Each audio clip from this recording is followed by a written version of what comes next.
Hey everybody, it's Wednesday night. It's time for Super Geeked Up. Dun, dun, Mortal dun, dun, dun, Kombat. dun, dun, dun, dun, dun.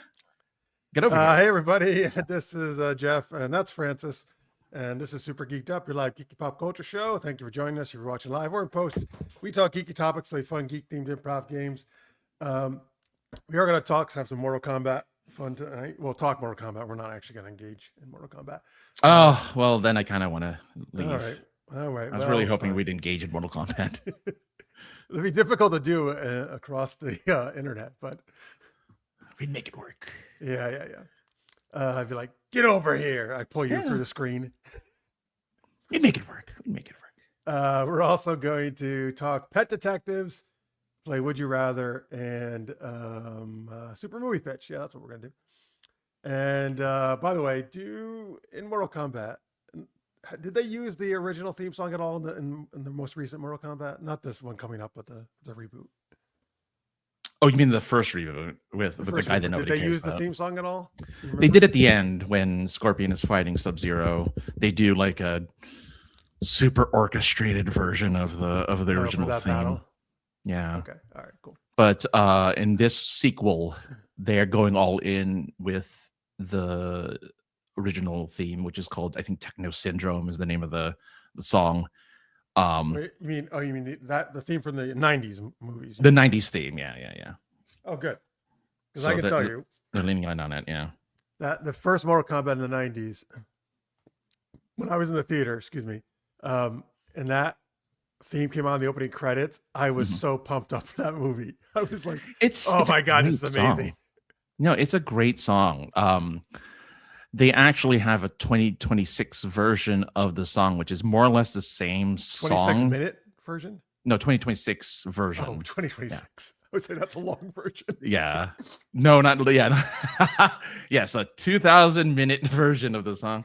No, and it's unfortunately not as good because it's really just them listing every character that's in the movie in sequential order over the sound of Techno Syndrome. So there's they don't play it by itself, the song? Well, good. Yeah, well, so like in the original song, during one of the choruses or one of the bridges, they go, Kano, Luke Cage.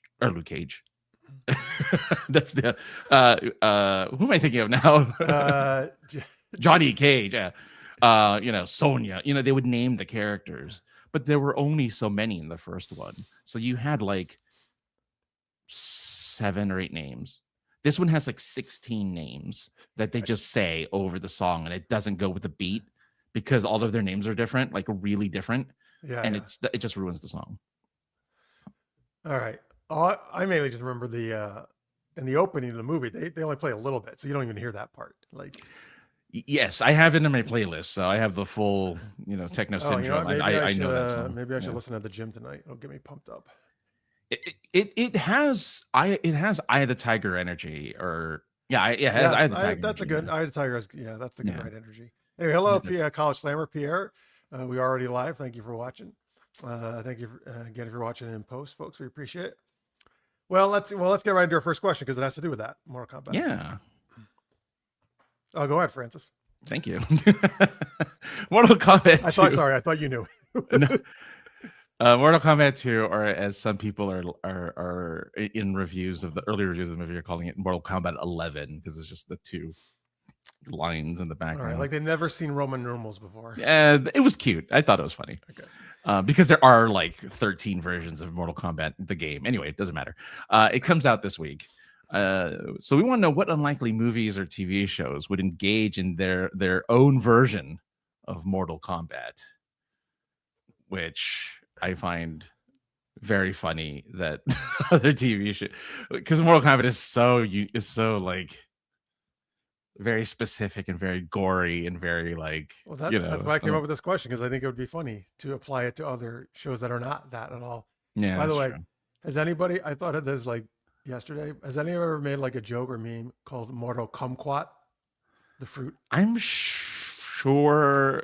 I mean, like have one of them like slice a kumquat in half or something. Or Yeah, I wouldn't be so. I'm gonna And look then it up. then they enjoy its juicy goodness. Okay, so in 2023, Annoying Orange has, I think, a song or a thing called Mortal Kombat. Okay, good.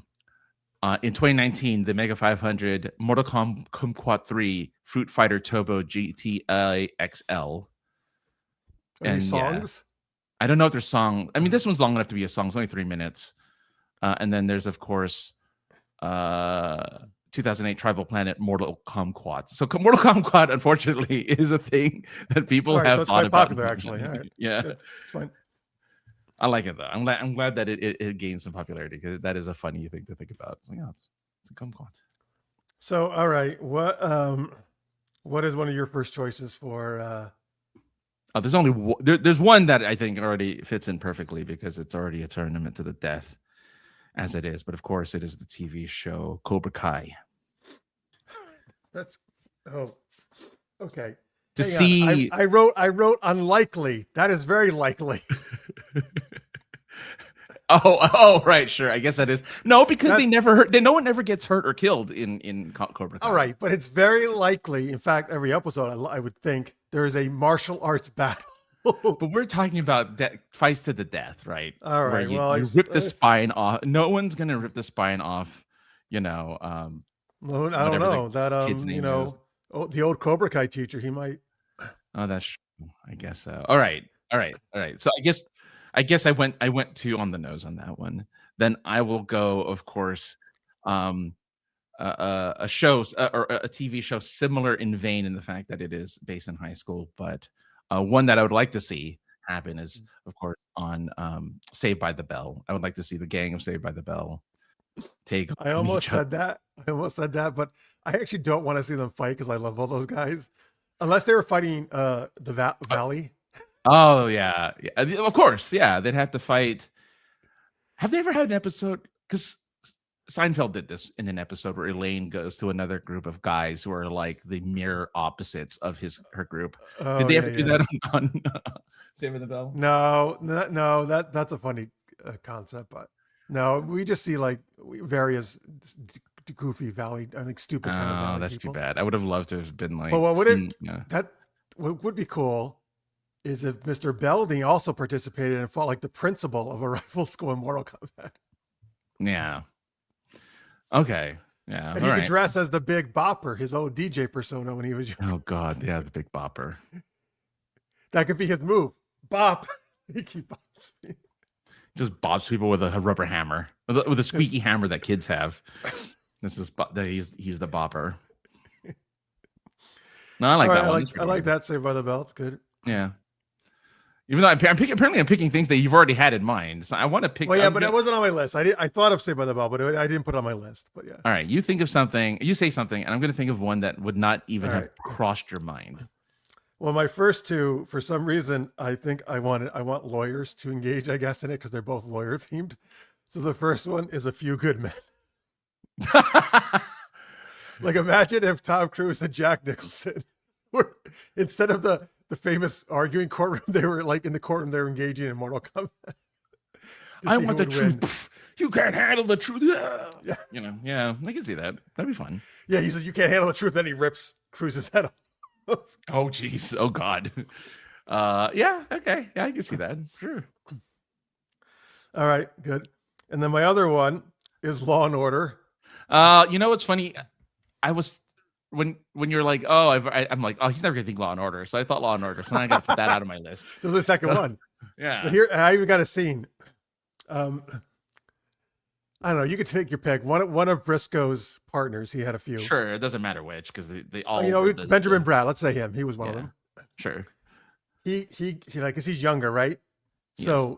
So Briscoe's like, finish him, and Benjamin Bratt does his move and decapitates him, and then Briscoe's like, he really lost his head.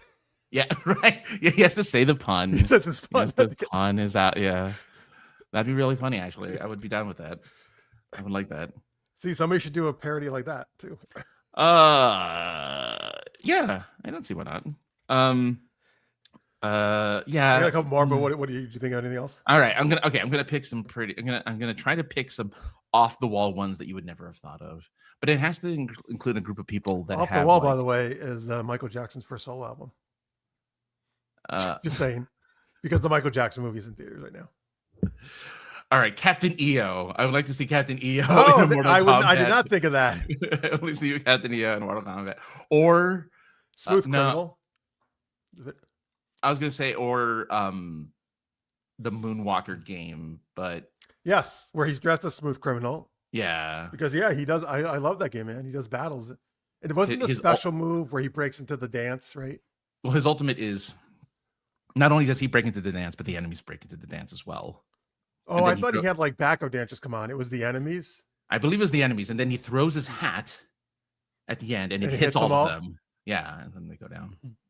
His normal attack was kind of just like a lightning bolts out of his hands. So a pulse, right, or something. You know, he'd do the he'd grab like his an energy burst or something, right?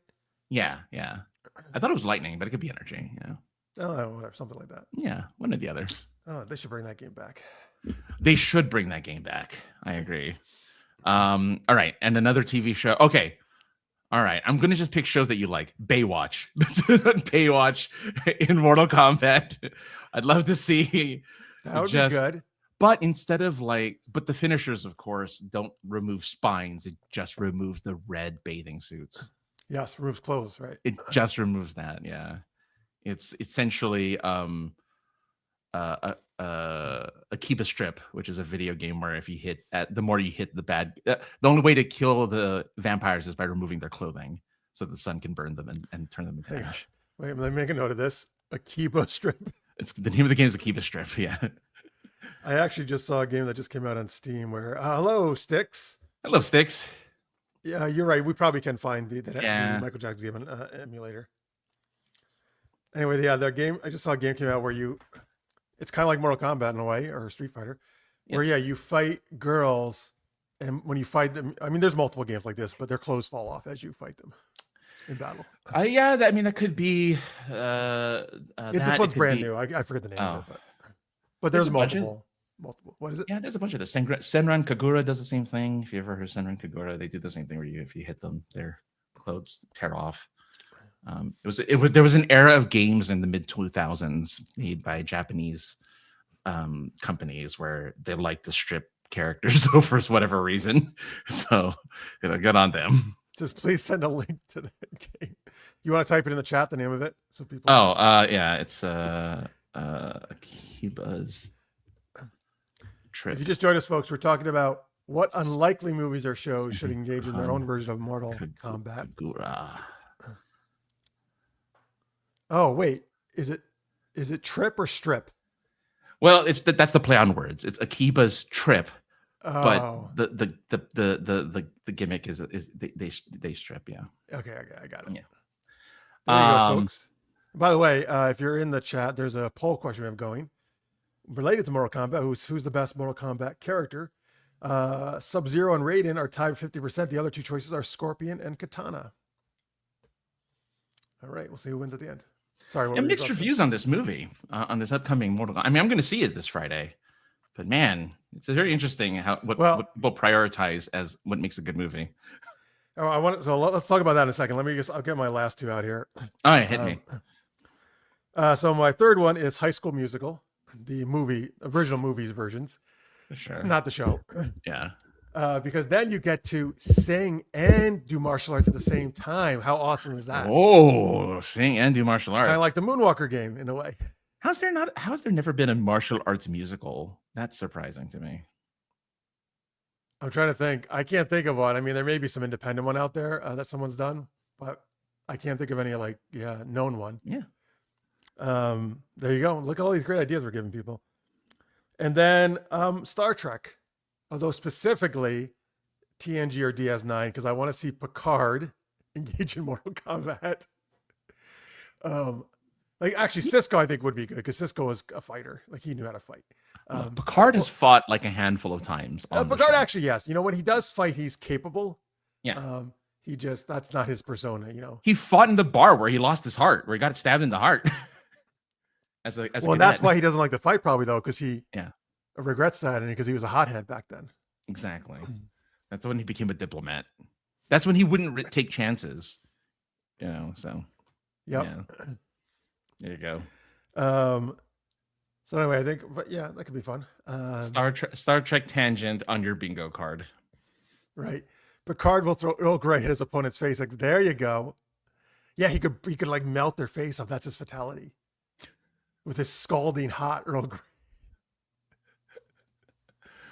I'm trying to. Does anyone who sings in Star Trek? Because I was like, you can melt their face off with me. Oh, it'll be Data when he plays what does he play again? The violin. The violin. He'll just melt their face off with his amazing musical skills. Or he shoves his violin bow up their rectum. Oh, that's or one or the other. One or the other. If you're thinking of fatalities, I guess that's true. Yours is a nicer way to it. Well, they used to, older Mortal Kombat had friendships and babalities. Yeah. Those are nice. Oh, also, Riker plays the trombone, so he could do music as well. And as Styx points out, Picard did play the flute at one point, so he knows how to play the flute. A very famous episode. That's right. I think almost everyone has like some type of musical talent. I'm sure. Well, Beverly is the dancing doctor, was known as one point. Right. Right. I don't think she had to teach someone to dance. Who did you teach to dance? Data. Okay. I don't. Worf sings Klingon opera. Oh, that's a good one. Yeah. That would just make people probably their ears bleed or something, so that would be effective. No, if you need someone's ears to bleed, you get someone who can whine a lot, like Wesley or something. So now he doesn't even have to sing; he just says normal whining. I actually don't think Troy does anything musical that we know of, right? No, she doesn't. She just moans in appreciation when she eats chocolate. That's her. Right. She does the rhythm. And Geordi doesn't, but he could calibrate his visor probably to emit some kind of pulsing sound or the beat. He pulsates the beat off of his visor. He's like the DJ. And for some reason, the beat sounds like Laura Brahm.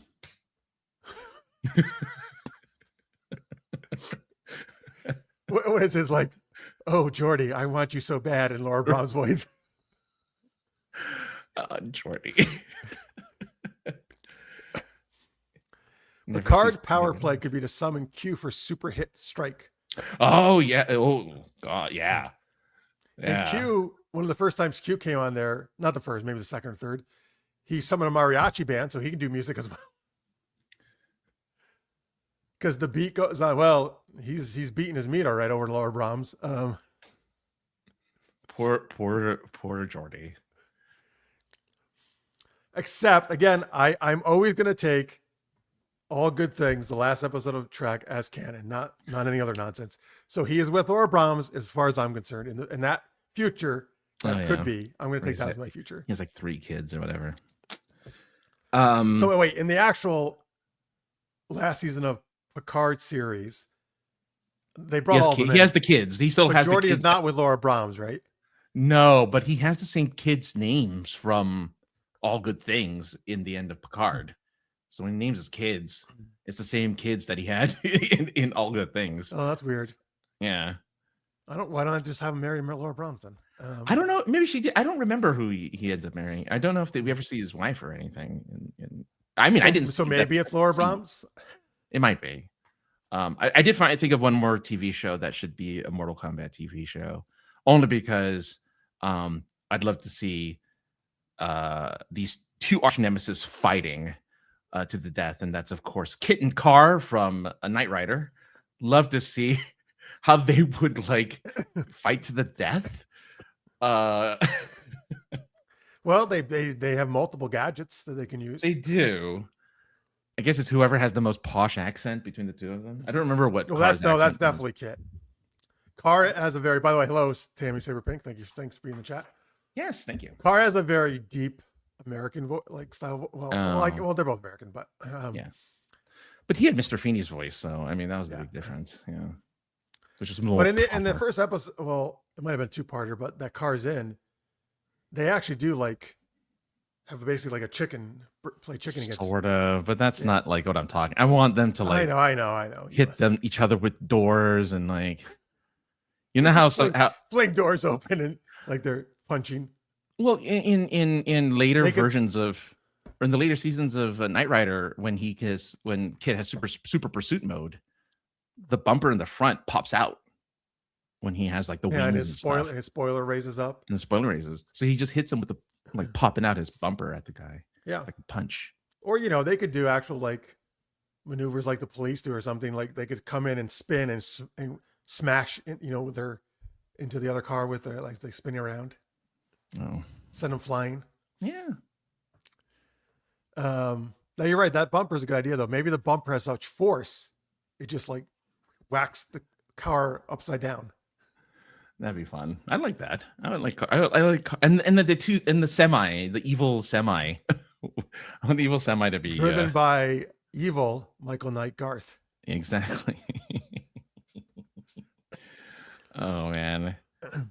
Knight Rider could be more of a pole position game, Stick says. Oh, sure.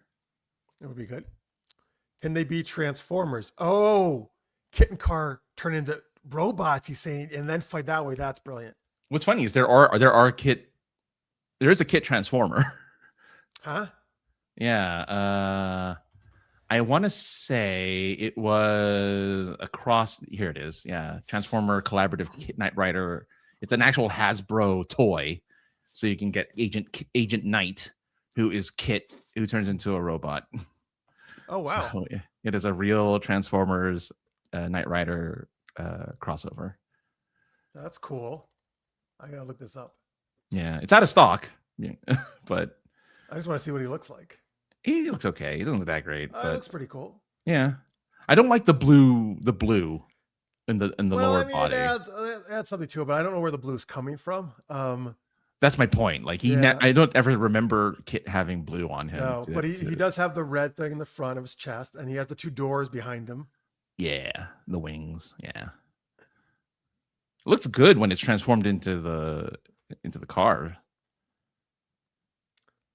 So this was just I guess this was just a toy, right? Yeah, it wasn't like just a toy. It wasn't like there was no like cartoon or anything where they just had a collaboration a while ago. I'd love to have it though, just because I did not have a Kit car. Yeah. I wonder if you know what they should do nowadays? They should make a Kit toy with AI in it that could actually talk to you. That's not far off. That's not far off. They could do it right now if they wanted to. Yeah, I'm sure. Or all these people who have Kit, because I've actually gotten I kind of got to sit in one of the decked out. What is it? Pontiac Firebirds. Yeah. Or was it? It was a Trans Am. It was a Trans Am. Trans Am. It is a Pontiac, though, I think, right? Yeah. Trans Am. Yeah. They should start putting AIs in those, man. Then they're really like Kit. Nerd was a moped. Wait, who is Nerd? Is this a Transformer? Oh God! This is not from Knight Rider, as far as I know. Is that a Transformer? Nerd is the name of Elliot's bike seen at the end the episode Knight and Nerd. It does not appear to be a sentient vehicle and so functions as both a who's Elliot partner and a mode of transportation for Elliot. Knight Rider 1982. Like one of those, I don't even know who that is. It must have just been like a one episode thing. Yes, it is episode. Good knowledge though there, Sticks. That's I impressive. know, man. That was amazing. He's only in one episode 317, Knight and Nerd. Yeah. Oh yeah. They like, because every episode they like saying Knight something. They like calling it that. That'd be funny though if the moped was also a moped. Sadly, no. It's and the guy named Elliot is this goofy guy with curly hair and gigantic glasses. So yeah, because he's the nerd, right? He's the nerd riding the KNERD. Right. Yeah. I want to know so he actually named his moped K Nerd, like nerd with a K. Apparently, that must be why. No. Elliot revealed that the Foundation had lent him an upgrade to his motorcycle aptly named Nerd. What was special about the moped? Did it have powers? It doesn't say. It's not sentient, so it doesn't have. Right, It doesn't but it have could have gadgets still that he activates or something. It's all they say is just an upgrade to his motorcycle. Because it's weird to go from a motorcycle to a moped, unless maybe the moped's super fast because it's from not the Phoenix. That's MacGyver. Foundation of Long Government. Foundation of Long Government. If you look at it, it looks so bad. Like nobody would want this. All right, now you're making me. Nobody would want the Nerd. Who's gonna want the Nerd? The custom like smart bike. It says according to you have to go to the Knight Rider wiki. Well, I got some pages of it. Actually. Okay. Oh, this just looks like a normal moped. Yeah, exactly. There's nothing special to it. It looks it has Nerd license plate. But this sucks. It doesn't even look like it has any gadgets whatsoever. Yeah, give it like at least, I don't know, like jet propulsion or something. However, while I was looking that up, another toy came up. That was the Knight Rider voice car with a Hasselhoff figure in it. I guess it spoke to you. That's cool. I'm not surprised.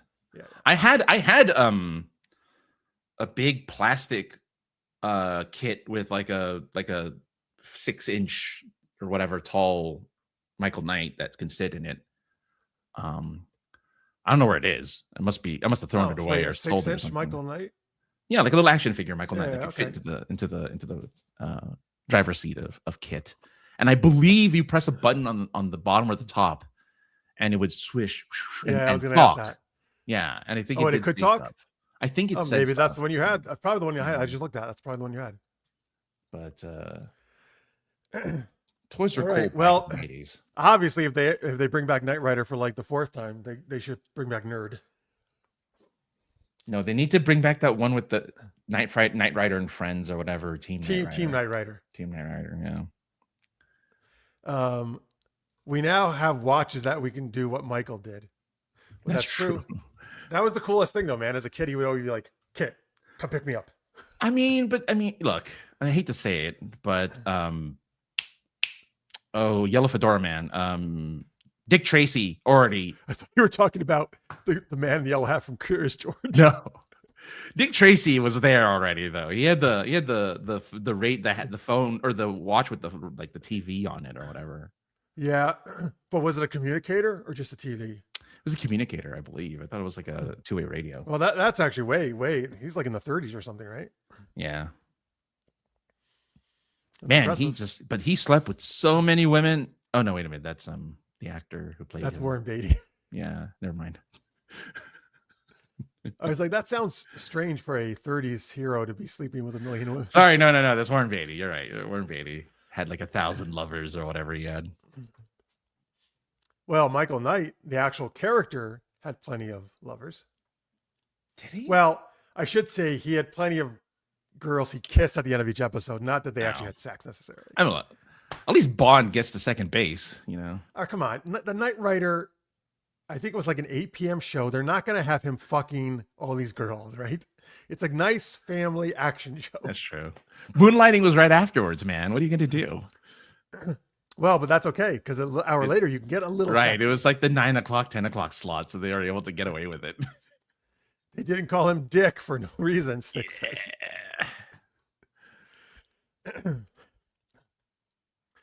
All right.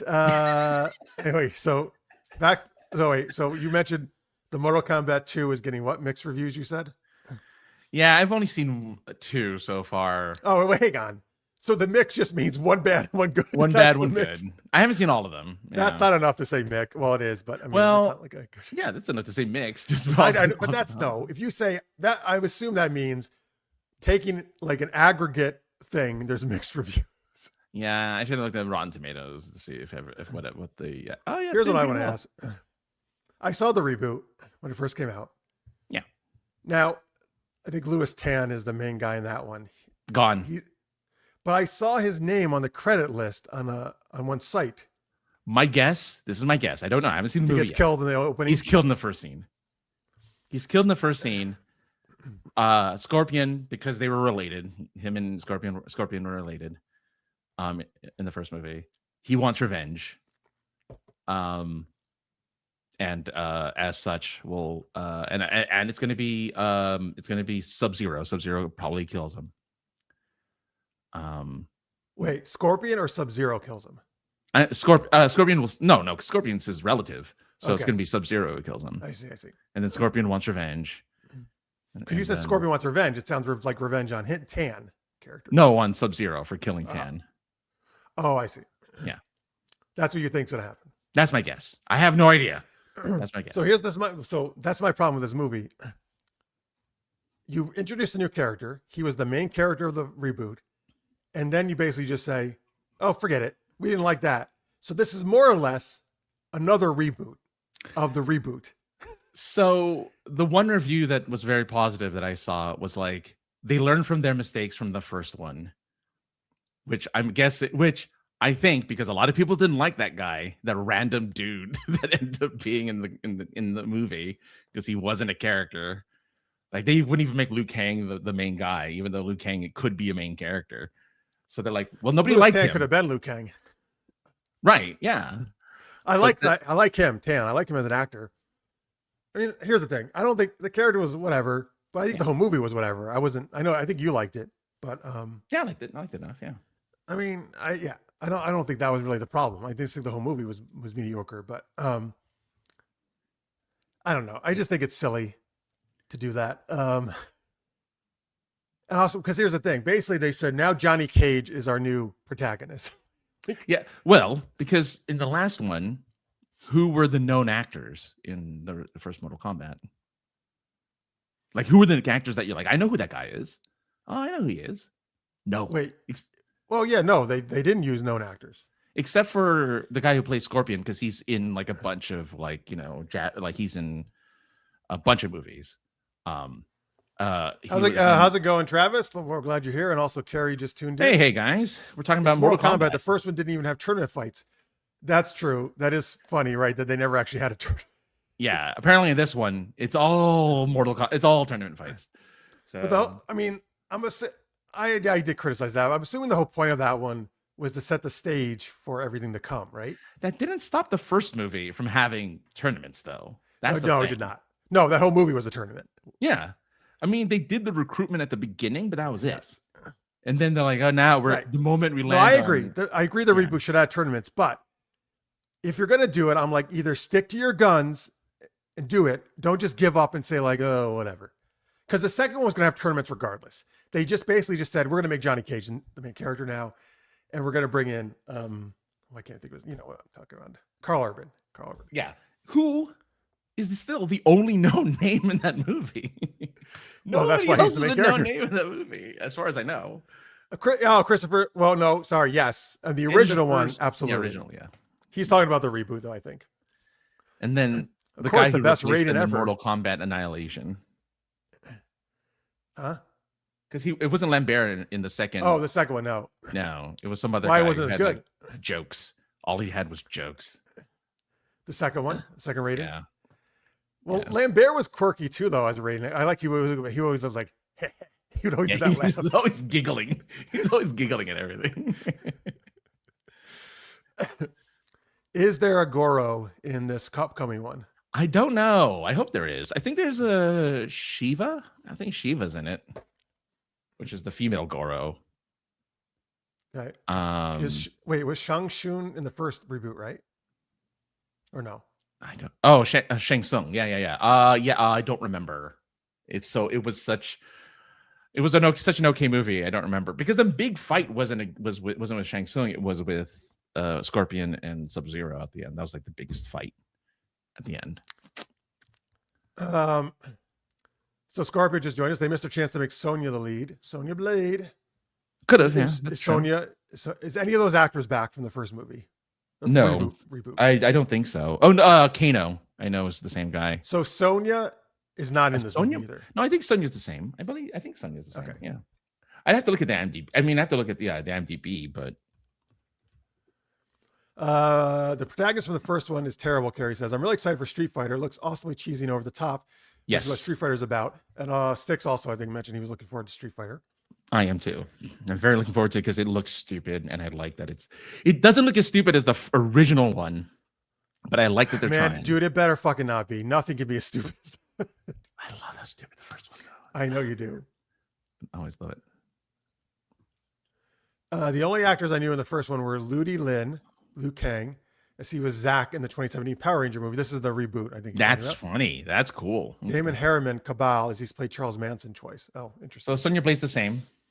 So I'm guessing Liu Kang and Cabal, if he's alive. I don't remember if Cabal made it or not, but yeah. So I'm sure it's a lot of the returning. I mean, the same protagonist from Mortal Kombat's there. So I mean, well, Cole Young is still going to be there. I mean, the video game originally, there was not any lead character. There wasn't really a story. It was just fighting, right? No, Liu Kang was the main character for a lot of it. He was like. Are you saying like Mortal Kombat 1 and 2, the original 2 games? Oh, there was no real. No, not That's the original. what I'm saying. Back then, there was just fighting. Right. So the movies in the 90s, they just really decided to make Liu Kang the protagonist, right? No, because I think once we got into the 4, 5, 6, which is before the original. The video games had made him. They made him the main protagonist. I mean, technically, Raiden is the one that holds everything together because Raiden's the representative of Earthrealm, and he brings everyone, to fight in Mortal Kombat. Oh, Jax is Jimmy Olsen. Yes, he is. Yeah, he is. Yeah, that's funny. So yeah. I hope he has a love triangle with one of the female characters. I hope he gets his camera out for his vitality and just distracts him with the flashes. God. I mean, let's see. I guess we'll find out. Okay, as far as I know, everyone for the first movie's back except some of the henchmen level ones like Melina and Goro. Were Katana and Melina in the first reboot? I guess so. I mean, I don't remember them. I don't remember who's in this movie. I don't remember. I love Katana.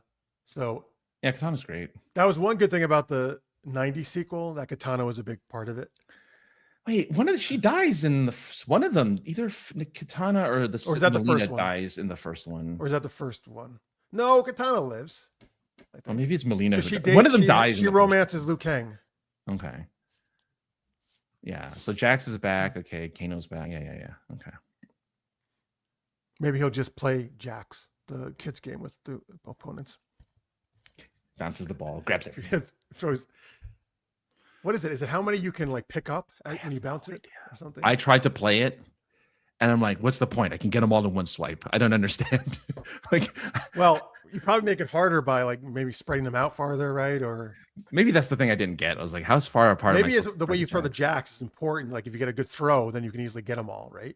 In the bounce. Yeah. But actually, jacks could be a good weapon because if you have they could be step out on them that hurts, right? Oh, yeah. What are those? They're called caltrops. Yeah. Caltrops. Yep. Katana was in the first one. The only female lead was Sonya Blade. All right. If you're talking about the reboot, okay, thank you. No, Melina's in the reboot. First reboot. Oh, I think she died. I think he's saying she was kind of like just like a hench lady. So she was one of the henchmen. Yeah. I don't remember. I don't see Goro in the credit in the cast. I didn't see him either. I think Liu Kang makes sense as a lead. Scorpio says as a human everyman type character. I agree. I do think Liu Kang is good as the main character. But again, better than Johnny Cage, who's usually just like the hothead preemy. Although I do say Carl Urban's version of it does look funny. Yeah. I mean, again, they wanted Johnny Cage to be Jean-Claude Van Damme. Like that was their original plan, was to have this movie. No, for the game. Like he was based off of Jean-Claude Van Damme. Like that, he's supposed to be Jean-Claude. Oh, you mean they just based him off of him? Right. So he was supposed to be the main character if they could have gotten him for the movie. That's what I'm saying. Wait, which movie are you talking about? The 90s one. Oh, they wanted Jean-Claude Van Damme to play Johnny Cage in the movie? Yes, yeah. Because he was supposed to be Johnny Cage. And of course, Johnny Cage, the American Hollywood star, would just talk with a Belgian French accent. You know why you know how we know he's an American action star? He played Guile, all-American hero. Oh yes, you're right. The All-American Marine. He did. He had the American flag tattooed, like a really tiny American flag tattooed on his bicep. Yeah, I loved it when he was like, "Oh, come here, let's go fight bison." Yeah, of course, Australians. Chun-Li, I like those thighs of yours. I like that. I'm like Australia's own Kylie Minogue playing British Cammy. Yeah. That's right. Well, that's fine. That's close. That's close enough. I like that in the trailer for Street Fighter, Cammy references Chun-Li's thighs. In the trailer, she's like, yeah, she like walks up to her and says, I hear people are afraid of you because of your thighs or something like that. Like she mentions Chun-Li's thighs in the trailer. All right, I haven't seen. I gotta watch this trailer. It's you know. But I thought. I mean, I don't know enough, but I thought I have seen a picture of the actress who's playing Chun-Li. She didn't look particularly large to me. Did she have big thighs in the movie? I haven't. Well, she does do a spinning bird kick in the trailer. I mean, in reality, obviously Chun-Li's thighs are obviously so exaggerated. A real woman would not have those. But, but I don't know. I don't see many Chinese women with large thighs. Is what I'm saying. You're not wrong. But I don't. Or maybe that's part of the joke, that she doesn't actually have huge thighs, but she can, or they're deceptively powerful, even though they don't look huge. Well, so I'm looking at the trailer. I would love to have her have awesome thighs like that, though. That'd be great. I mean, she's wearing tights, so it's hard to tell. So it's not like she has her thighs all. Is she wearing the classic blue costume? It's the blue costume. So everyone wears their iconic costume. So we're not fans of Street Fighter. Oh, that's a good start. Iconic costumes. Even Cammy, who's wearing her Alpha 3. Whoa, she has the thong? The blue bodysuit that goes up her butt, yeah. And then does she wearing tights, or do you see her actual her like butt? You see her butt, yeah. I'm looking at the trailer now. You see her butt. Oh wow. I'm surprised they would go that way. Well, Kylie Minogue didn't even wear that, did she? No, she didn't. She wore the blue, but she wore tights underneath. So she was wearing leggings. So all right. You're winning me over with this movie. Yeah. But this one, she's wearing the blue. Yeah. Carrie says, I like Street Fighter's casting so much. It's a good cast. Except for Cody Rhodes. I don't like him. Is that a character? He's Guile. He plays Guile, and he's a wrestler. Oh. Well, some wrestlers like Cena and Rock actually turned out to be really good actors. Sure. But no. Listen, as long as Ryu and Ken are not like conman shyster guys, I'm fine. They're not, but they put in an Easter egg where they're like, oh man, look how we were at one, in our past or whatever. And they points to a picture of them dressed as their original 94, like in their 94 shyster suits. Is it the actual picture from that movie, or is it them? No, it's them dressed in the clothing from that movie. All right, that's funny. So it's a nice little homage. All right, that's fine if they're they should make fun of them. Yeah. Travis says, I grew up watching my uncles play the games. I was pretty entertained by the 2021 film, even if it felt like a big tutorial instead of an actual game. The movie introduced Arcana basically as a test the heroes have to pass to activate their powers. Oh, did it? Interesting. In Mortal Kombat? I'm sure it did. I don't follow Mortal Kombat lore enough. He means the reboot, I think. I speculate that's why Johnny Cage goes from crappy actor to being able to do flips. His Arcana is when he fully gets into character and develop the abilities of that character. That's his theory. Yeah, because that makes sense. Because in the trailer, it looks like he doesn't know what he's doing. So, Scorpio, I was saying yes. The original 90s Mortal Kombat, I love that. And we were talking about how much we love the theme song to that earlier. Carrie, I remember Dead or Alive. It was jiggle-tastic and fun. That was the classic game. You could adjust how much jiggle or boob bounce there was. Yes, that was my favorite part, was that you had a slider. So at the very most, the boobs went like this, like waves. It was really funny. It was absurd when you had it all the way up. Yeah. That was what made it funny, though. Yeah. Also, I will say Dead or Alive is actually, I think, my favorite video game fighting movie. I think that movie is very entertaining. There's some cool fight scenes in it, and it's fun. I've never seen it. It's forget Street Fighter, Mortal Kombat, all these other ones, man. That's the one to watch. I guess so. You're like, oh, forget it. I mean, I don't know. You're like, no, whatever. Sorry, it doesn't sound stupid enough to me. like Street Fighter. It needs to be fun, dumb. If it's fun, dumb, I want It is fun, sort of dumb, but not like Street Fighter, super stupid and like out of. But that's what made it fun and dumb. But things can be fun without being that extreme. Is what I'm saying. No, when one of my favorite scenes. There's different levels of fun. One of my favorite scenes from the original '90s Street Fighter movie is the Bison crew are watching one of the I forget the name of the good guy crew's name, but they have like this truck that's on fire that's about to explode, and it's driving towards the TV, and Zangief's all, quick, change the channel, as if it was like, that's so stupid, but so like, it's so stupid but yet so funny. So anyway, that's all I have to say. Watch the trailer though; it's a really good trailer. I will watch the trailer. Street Fighter trailer. The thing is, you can be, I think, funny like that and still be more accurate to the characters. Well, if I recall, the person who directed the original movie, never played the game. So, okay, well that's a good that would make sense to how that movie turned out. He didn't play the game. He had no interest in playing the game. He was on a time crunch too. They had to make the movie in like, I don't know, like 3 or 4 months or something. I don't remember. It was like a quick turnaround time for the movie. So, yeah, Scorpio. I was saying the Mortal Kombat theme earlier. I was saying how like pumped up I got in the theaters when that first came on in 90. What is it? 4? That came out or something like that. I hope this Street Fighter movie gives an iconic song like the Mortal Kombat movie gave the game an iconic song. There's no way it'll ever be that iconic like that one, but. No. End Street Fighter with them being recruited by Glenn Powell and David Harbour as Cody and Hagar from Final Fight. That would be epic. Yes. Hey, can someone hire you, Travis, to do the writing for this movie? That's amazing. Because that's all Capcom, right? So those worlds are actually tied into the Street Fighter world, right? The Final Fight. Well, not Cody. Because in the Street Fighter 6, we're in Mike Hagar was the mayor of the city we're in. He is. They're in the same universe, and in Street Fighter, in the Alpha series, they have one of the Final Fight guys as a playable character in that series. I forget who it was, his name, but yeah, that would be a great Easter egg, actually. That would be good, or just show. Oh God, I can't remember the name of the city, like Coastal City. It was like some weird, stupid name, like Coastal City. Just show Hagar's monstrous frame on a statue, and I'll be happy.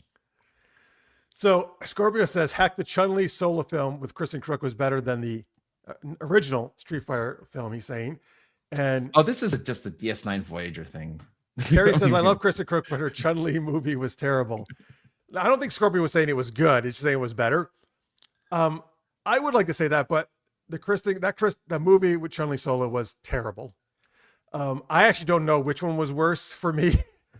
I think actually I would watch the original Street Fighter better because at least it's so campy. You can enjoy some of it. The Crook one actually was very serious and very bad. Oh, all right. Yeah, but I agree. Probably not as bad as the Double Dragon. Well, with that one guy from it's Party of Five, Scott Wolf. Party of Five. It was him. I think the other kid was Asian. Their mentor he was an Asian woman who might have been the one who played. No, it was Karate Kid 2 actress. No, it's what's her face from Charmed. What? So it's I mean they're for Double Dragon, right? Their mentor was mentor. I don't know. Yeah, but who was from Charmed in it? Who are you talking about? I'll tell you right now. Shannon Doherty?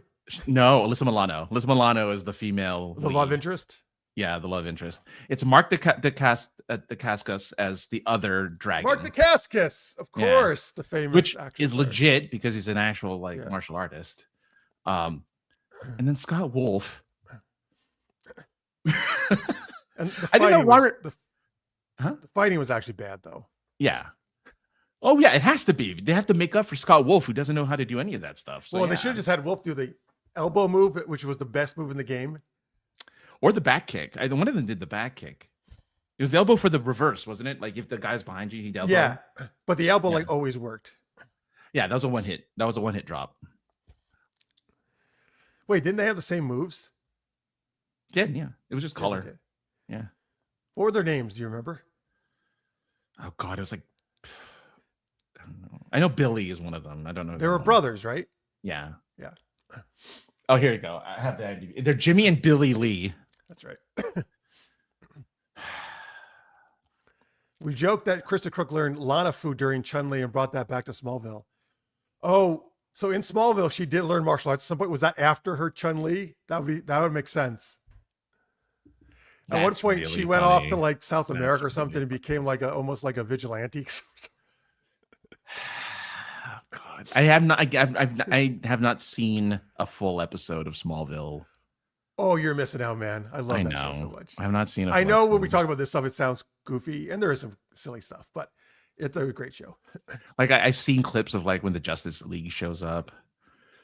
I've seen clips of like Supergirl. But I'm like, wow, this is weird.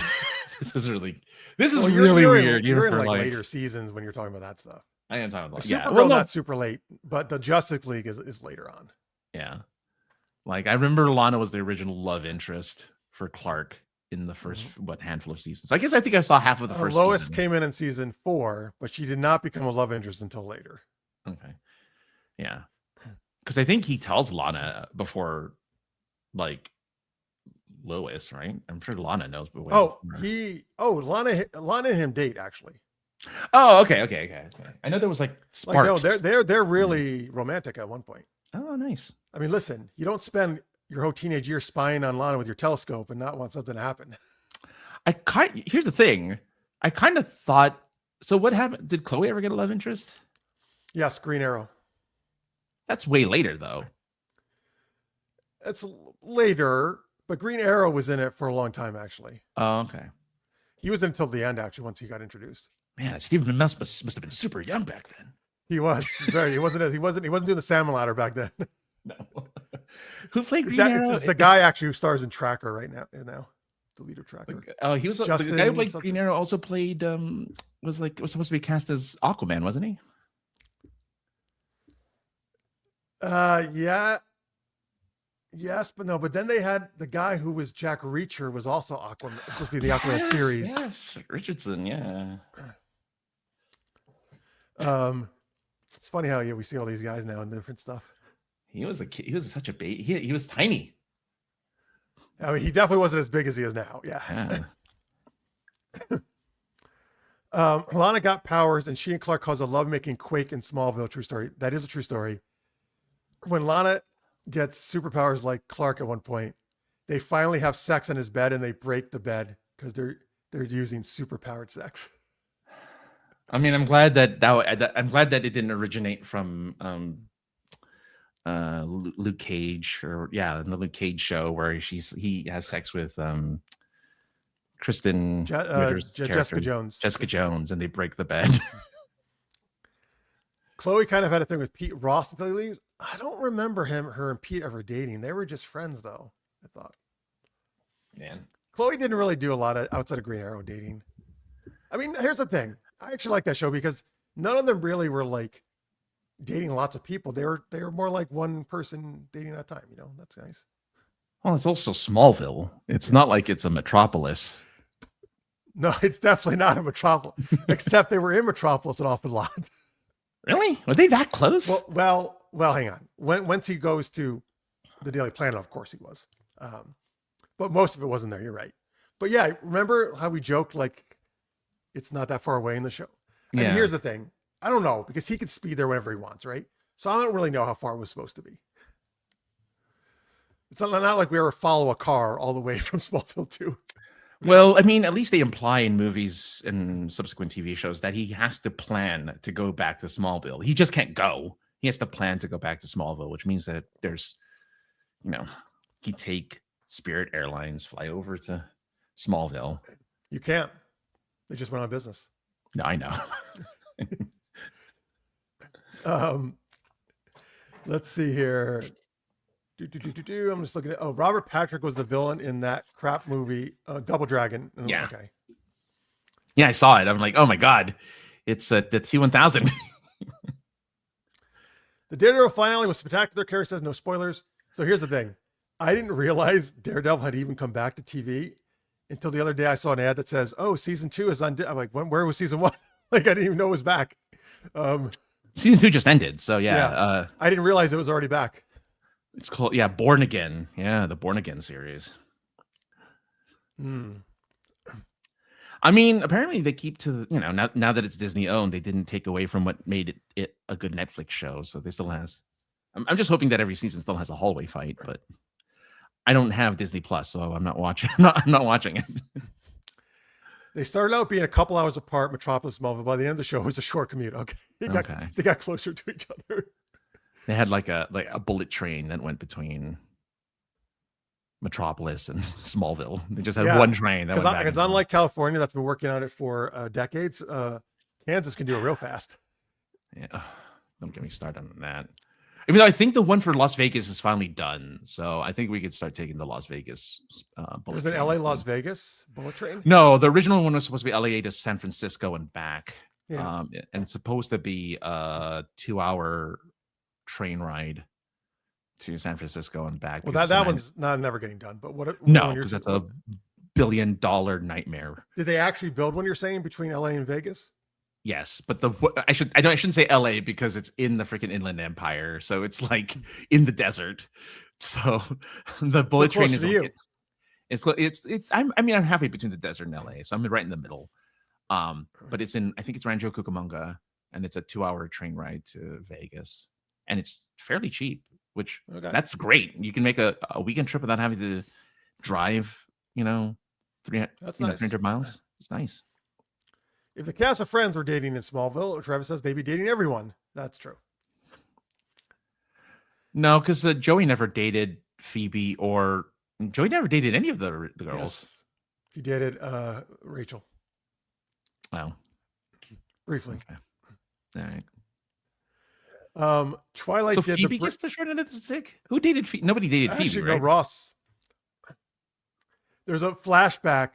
No, he didn't. There's a flashback where Ross and Phoebe are playing pool at the Central Perk, and something leads to another, and they get amorous. And he tries to clear the table, and he throws the balls, and they just all bounce away and stay on the table. And then he tries to throw on the table, and they start making out. But then they're like, "Oh, this is weird. We can't do it." Does anyone hook up with Ursula? Oh, the twin. The twin, yeah. I don't know. I can't remember. Wow. Anyway, Phoebe's brother gets married. I know that. Twilight did the break the bed thing. I call it a superhero trope. Yep. That's right. Twilight did, but I didn't see that movie, so I didn't know about it. Oh, look at this. The message boards. Yeah, the good old message boards back in the day. Joke about the long distance characters would travel for one scene covers. Oh, yeah. That's the funniest thing, though. Anytime Clark and Lex would talk, and remember that in the show for a long time that they were friends in the show, okay, or for a decent amount of time. Clark, even when they're enemies, though, Clark would always go to Lex's castle, basically his mansion. He would always go there and talk to him in person. They would never any other way. And he would always walk in and get by security, even when he wasn't allowed in there. This is what he's Clark Kent dressed as, by the way. Well, Clark always wears red and blue, right? Like he always has to wear something. That's why they called him the red, blue blur in that series before he got a name, Superman. Smallville. Phoebe marries Paul Rudd. That's great. That's right. Thank you. The piano, Mike Hannigan, the piano guy. That's great. Oh, I'm glad that Phoebe stepped out of the friend circle and got with someone else. Because everyone, I guess, because the other two, except for Joey, the other two girls were taken. By Chandler and Ross. Monica could have been with Tom Selleck if she played her cards right. That's right. Who was the MMA fighter? What? There was an MMA fighter in Friends? Or what, am I thinking Friends? Was that what? I Or have was no that? idea. Oh, wait. Like a real MMA fighter? No, it was the director of Iron Man. Oh, what's his face? Jean Favreau. He plays He plays a bodyguard in Iron Man. yeah, but Oh, yes, I know what you mean. was that Friends? I think it was Friends. I don't. Oh, he beats Monica. He was an MMA fighter. I think so. Wait. By the way, Scorpio says there was an in-joke in Smallville about the security once. Yeah, in '97, he appears on the television show Friends, portraying Pete Becker, Monica Geller's millionaire boyfriend who competes in an Ultimate Fighting Championship for several episodes. Oh, so yes, I remember now. Thank you. Yeah. He's not an MMA fighter. He's a billionaire who thinks he can be an MMA fighter. Right. I remember the UFC stuff, so I just thought MMA. Okay.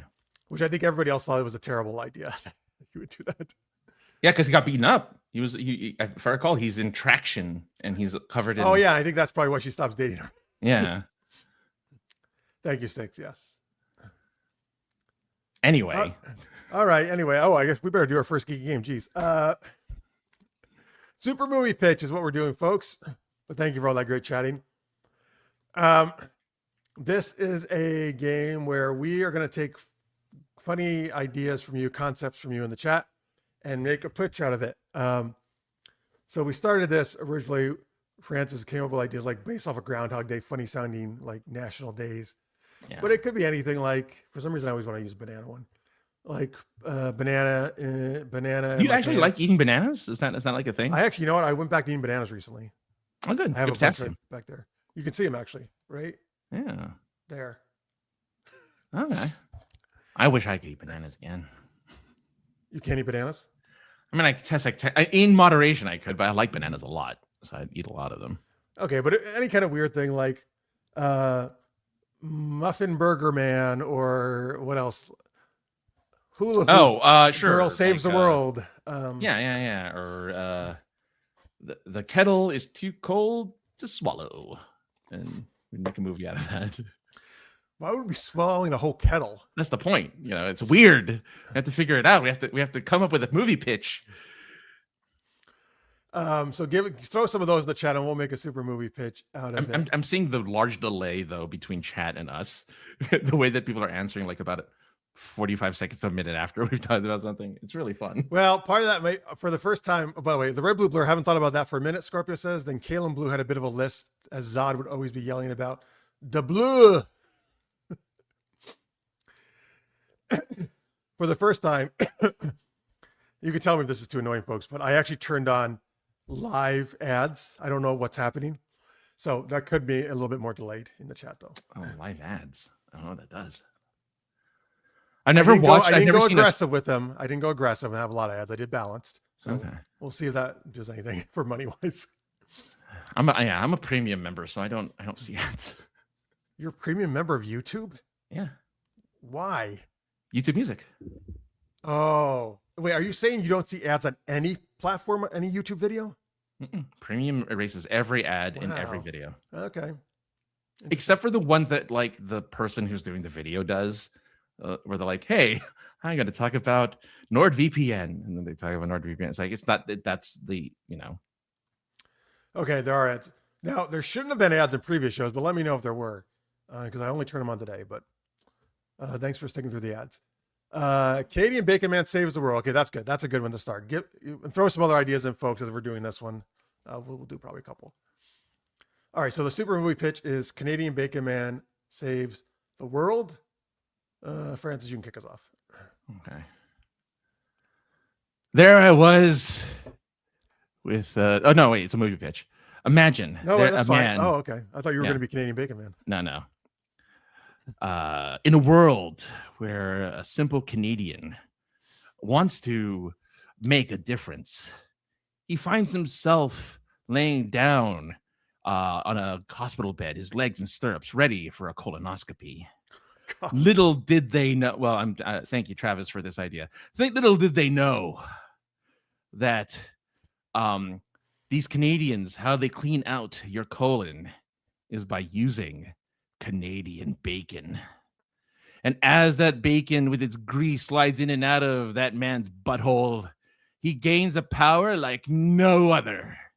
He becomes Canadian Bacon Man. Now, his powers include what? Well, as Styx calls this, of course, he all of a sudden starts talking in a French accent because Canadian Bacon Man is from Quebec. Oh, sure. And not only can he talk he must actually talk in a French accent. He has the power to shoot syrup from his fingers. And maple syrup, of course. Sure. And boy, when he does that, all the villains, particularly the female ones, say, "Oh, Canadian Bacon Man, you made me so sticky." Yeah.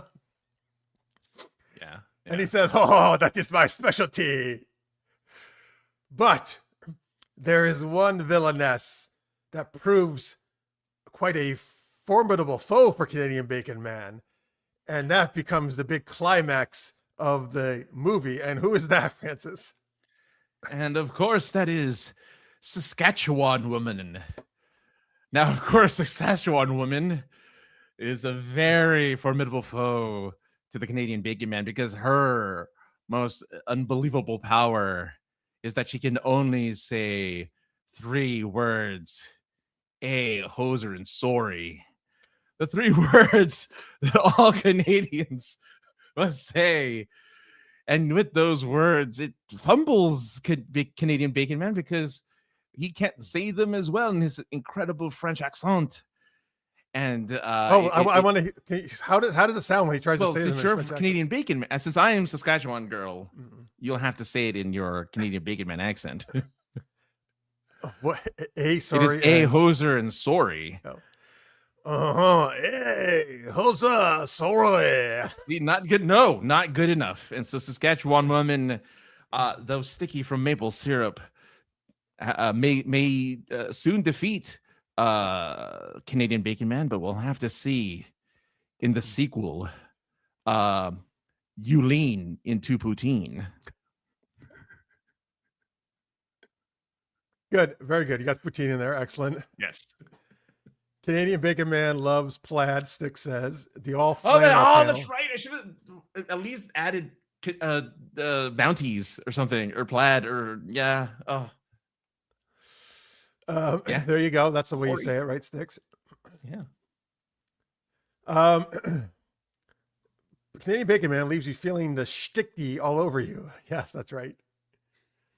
Which I love that he can pour maple, despite being bacon and not like some type of pastry or something that requires maple syrup. Bacon's not a pastry. Bacon is more of a meat, I would say. That's my point. But he's a meat that can squeeze out this. I mean, do you put because he likes to put syrup on his Canadian bacon? Oh, I don't know if people do that, but I don't know. That's probably. And look, Canadian cuisine is a mystery. Oh, the Poutine Strikes Back. That would be a good sequel. Ah, yeah. All right, here we'll do one more. Scorpio, British fish and chips in the rain. All right. So this, of course, is the updated version of Singing in the Rain, the classic Gene Kelly musical. Because you know what? It's been way too long. Nobody's done another one. We got to bring this back because we can't do anything new in Hollywood. Right. But it's gonna be a British guy as the lead. Mm-hmm. And he because it's always raining in Britain, he loves to go outside and eat his fish and chips in the rain, right? That's this guy's thing. I don't know, he just loves to do it. He likes getting soggy, and chips, of course, are fries as we would know them in America. So he loves those soggy fish and fries. But when he eats it, it gives him, we're on a theme here with the weird superpowers. Apparently, This is going along with our Canadian Bacon Man universe. They're all in the same universe. Oh, nice. Okay. We'll call it the Poutine-verse. Because Britain, because Canada still has the Queen of King of Britain now as their King of England. So they're still related, right? Anyway, he eats these soggy fish and chips, and it gives him these amazing powers that Francis will tell you about. Well, yes, well, of course, he's very fish and chips. Oh, oui. No, wait, Wait, he speaks as a French British guy. I mean, pick cheerio and all that sort of rot. Yeah, his power is, of course, to have all sorts of weird British accents. He can speak all like a Aussie. Awesome. Yeah, he's Australian. He's he has all sorts of accents. He does it all, and he's very good at it. And he uses those accents to fight all of the evil that want to destroy his fish and chips.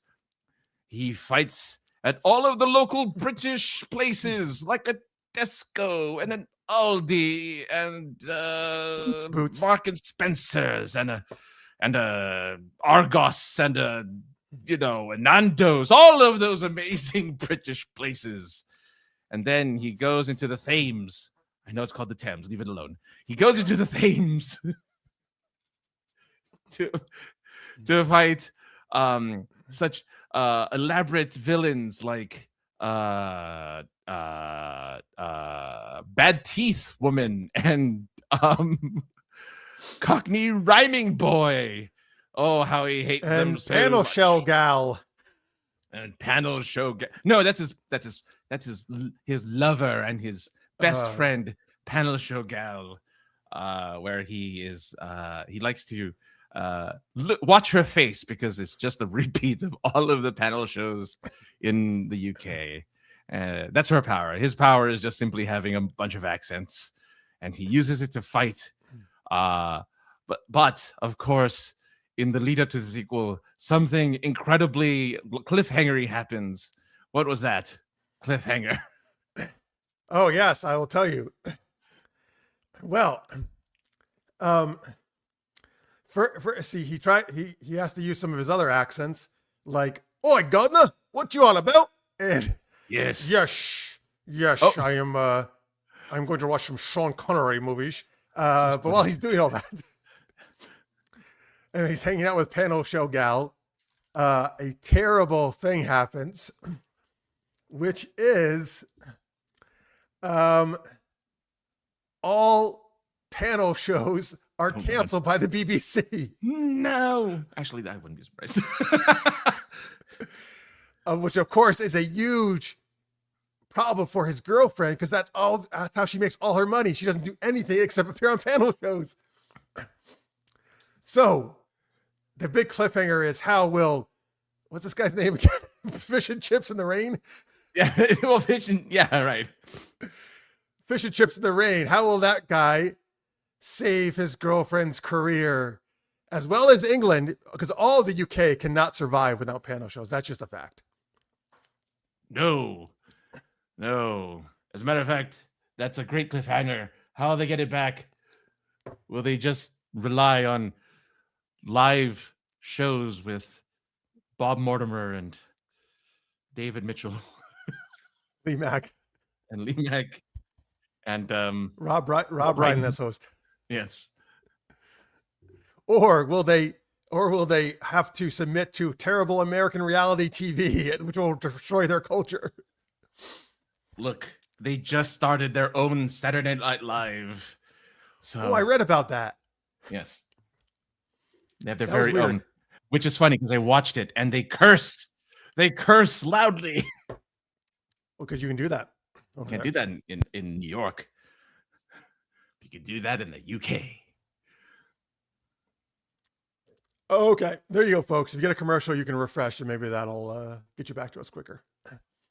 By the way, if there are a lot of commercials, let me know, and I will change that next time.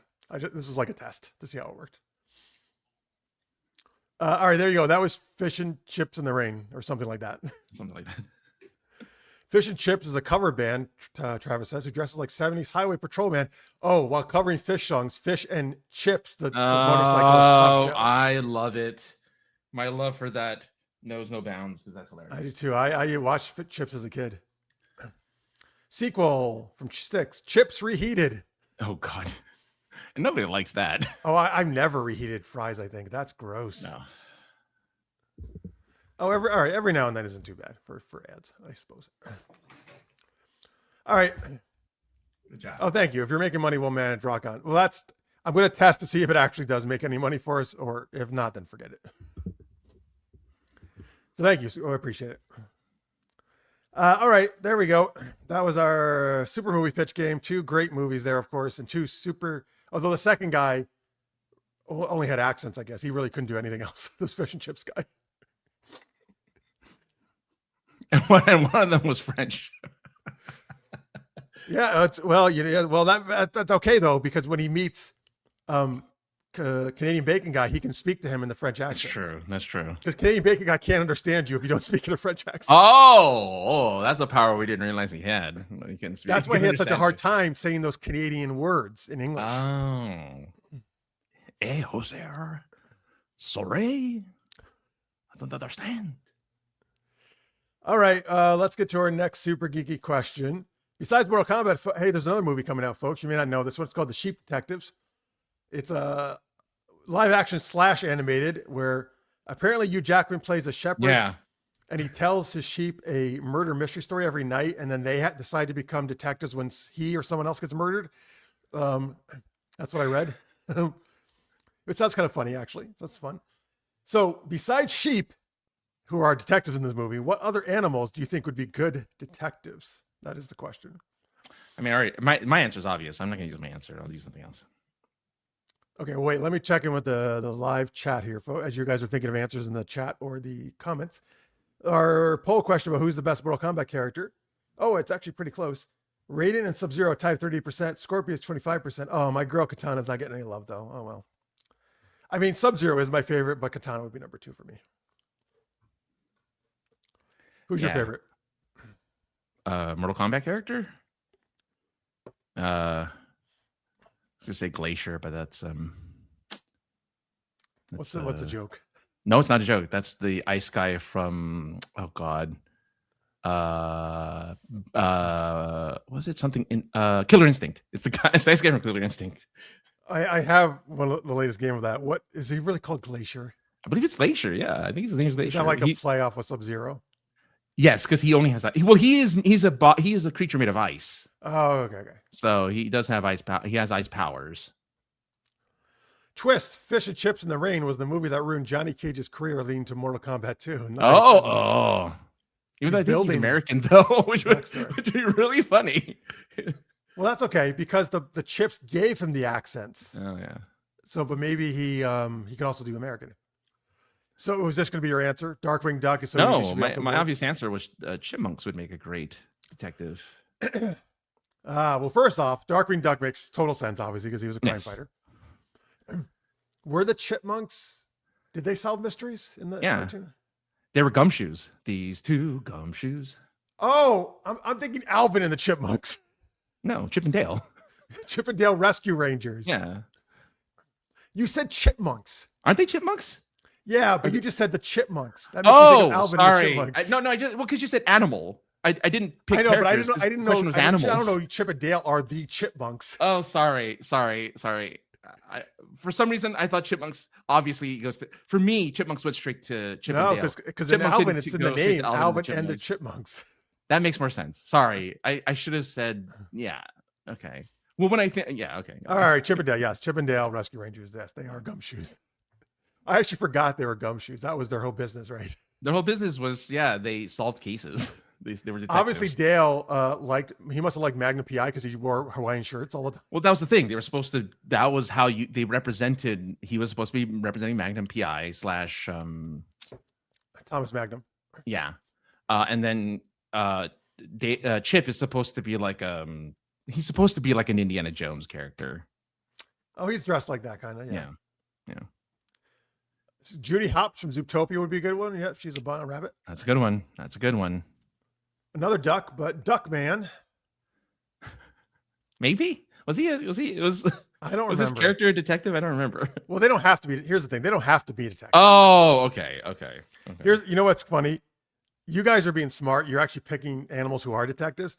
Yeah. I just thought of real life animals who I want to see be detectives. Oh. Oh yeah, yeah. which I'll No, get I to in a was minute. But thinking, we have yeah, bloodhound, so that makes sense. They can sniff yeah, out. yeah. Batman. All right. The thing is with bloodhounds, you don't want them to come into a, start a gang, because then they'll ask if, well, they'll tell that you and me, baby, are nothing but mammals. So let's do it like they do on the Discovery Channel. Is the Bloodhound Gang who sings that song? That's the name of the group that sang that song. What is the song? I know that the lyrics well. Oh, I don't know, but I know the first. It Yeah, starts that's with totally sex, the baby, lyrics. sex, something. Yeah. So it's, I don't remember. I'll look it up because I think Bloodhound Gang. That's their Scorpio one says, hit song. dogs like the robot dog from Cops, the awesome animated show. Oh, it's called Bad Touch. Mm-hmm. Turner and Hooch. Oh yeah, there's Hooch is the dog, right? In that. Hooch is the dog, and Turner is the guy from Who You've Got Mail. Tom Hanks. Yeah. Right? So dogs and ducks definitely. Yep. True. Raccoons, they're already going through people's trash. The twist is it's a cat who falls in the trash, gets dirt on his face, and thinks he's a raccoon. Oh, it's kind of like the skunk thing, but it's a raccoon. I like it. I'm glad nobody mentioned McGruff, the crime dog. Oh, perfect one. You can take a bite out of crime. Exactly. Whatever happened to that guy? him and Smokey a few years ago, I think, on something. Okay, good. Because him and Smokey, I feel like, are the two most famous PSA type people. They animals. Are. Only you could prevent forest fires. I like McGruff more. I liked his voice. Yeah. Duckman was a private PI. Oh, okay. Oh, he has a website. Sorry, McGruff the crime dog has a website. Oh, excellent. Yeah. Why is it called Alvin the Chipmunks anyway? Like Alvin and a Chipmunk or something? I'll tell you why. It's because this is one of my classic, I'll explain cartoons to you. Alvin is an egomaniac, and he always had to be the lead and the star of the Chipmunks. So he's like, I don't know if his name's Dave. Dave? His name's Dave, yeah. Dave, we're only performing if you put my name first. That's yeah. And Theodore and Simon.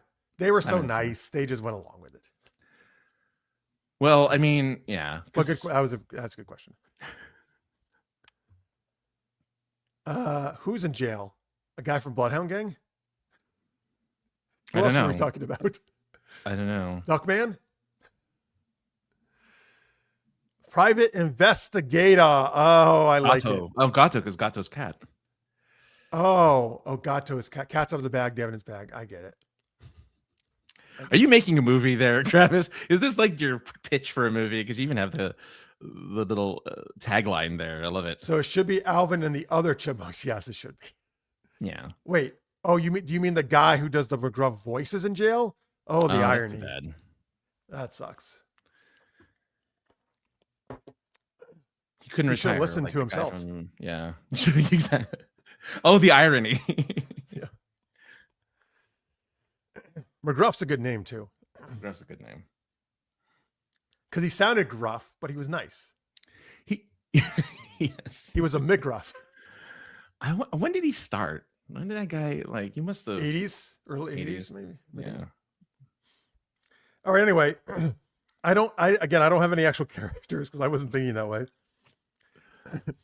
These are just animals, but I do have reasons why I think they'd be good detectives. First up is a capybara.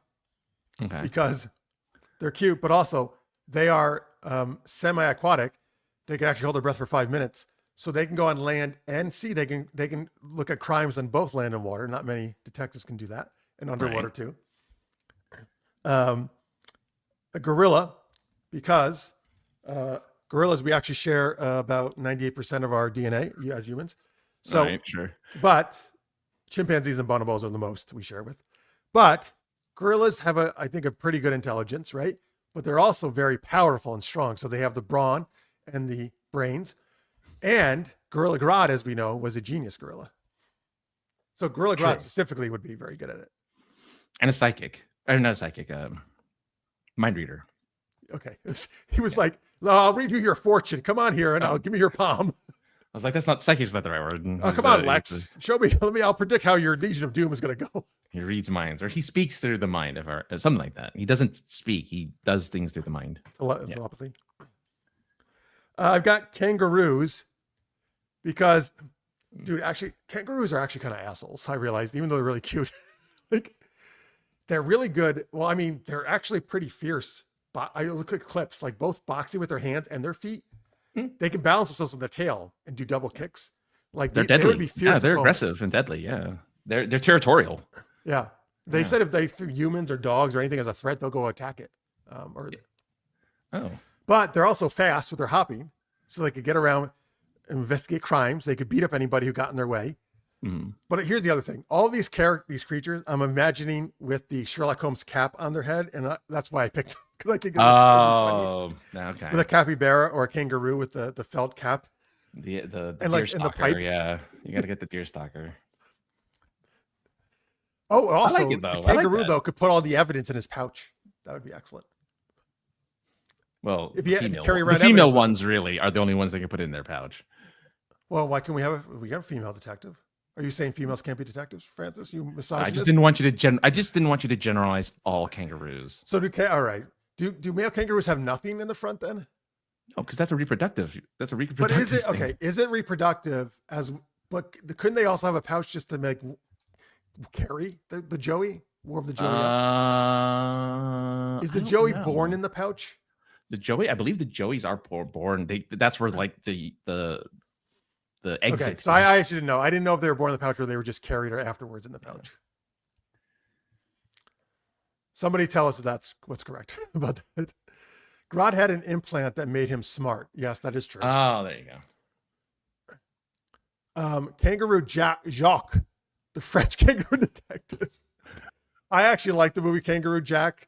I think it's kind of a goofy, funny movie, but Kangaroo Jacques is even better. I like Kangaroo Jacques. That should be the sequel. Bring back Jerry O'Connell.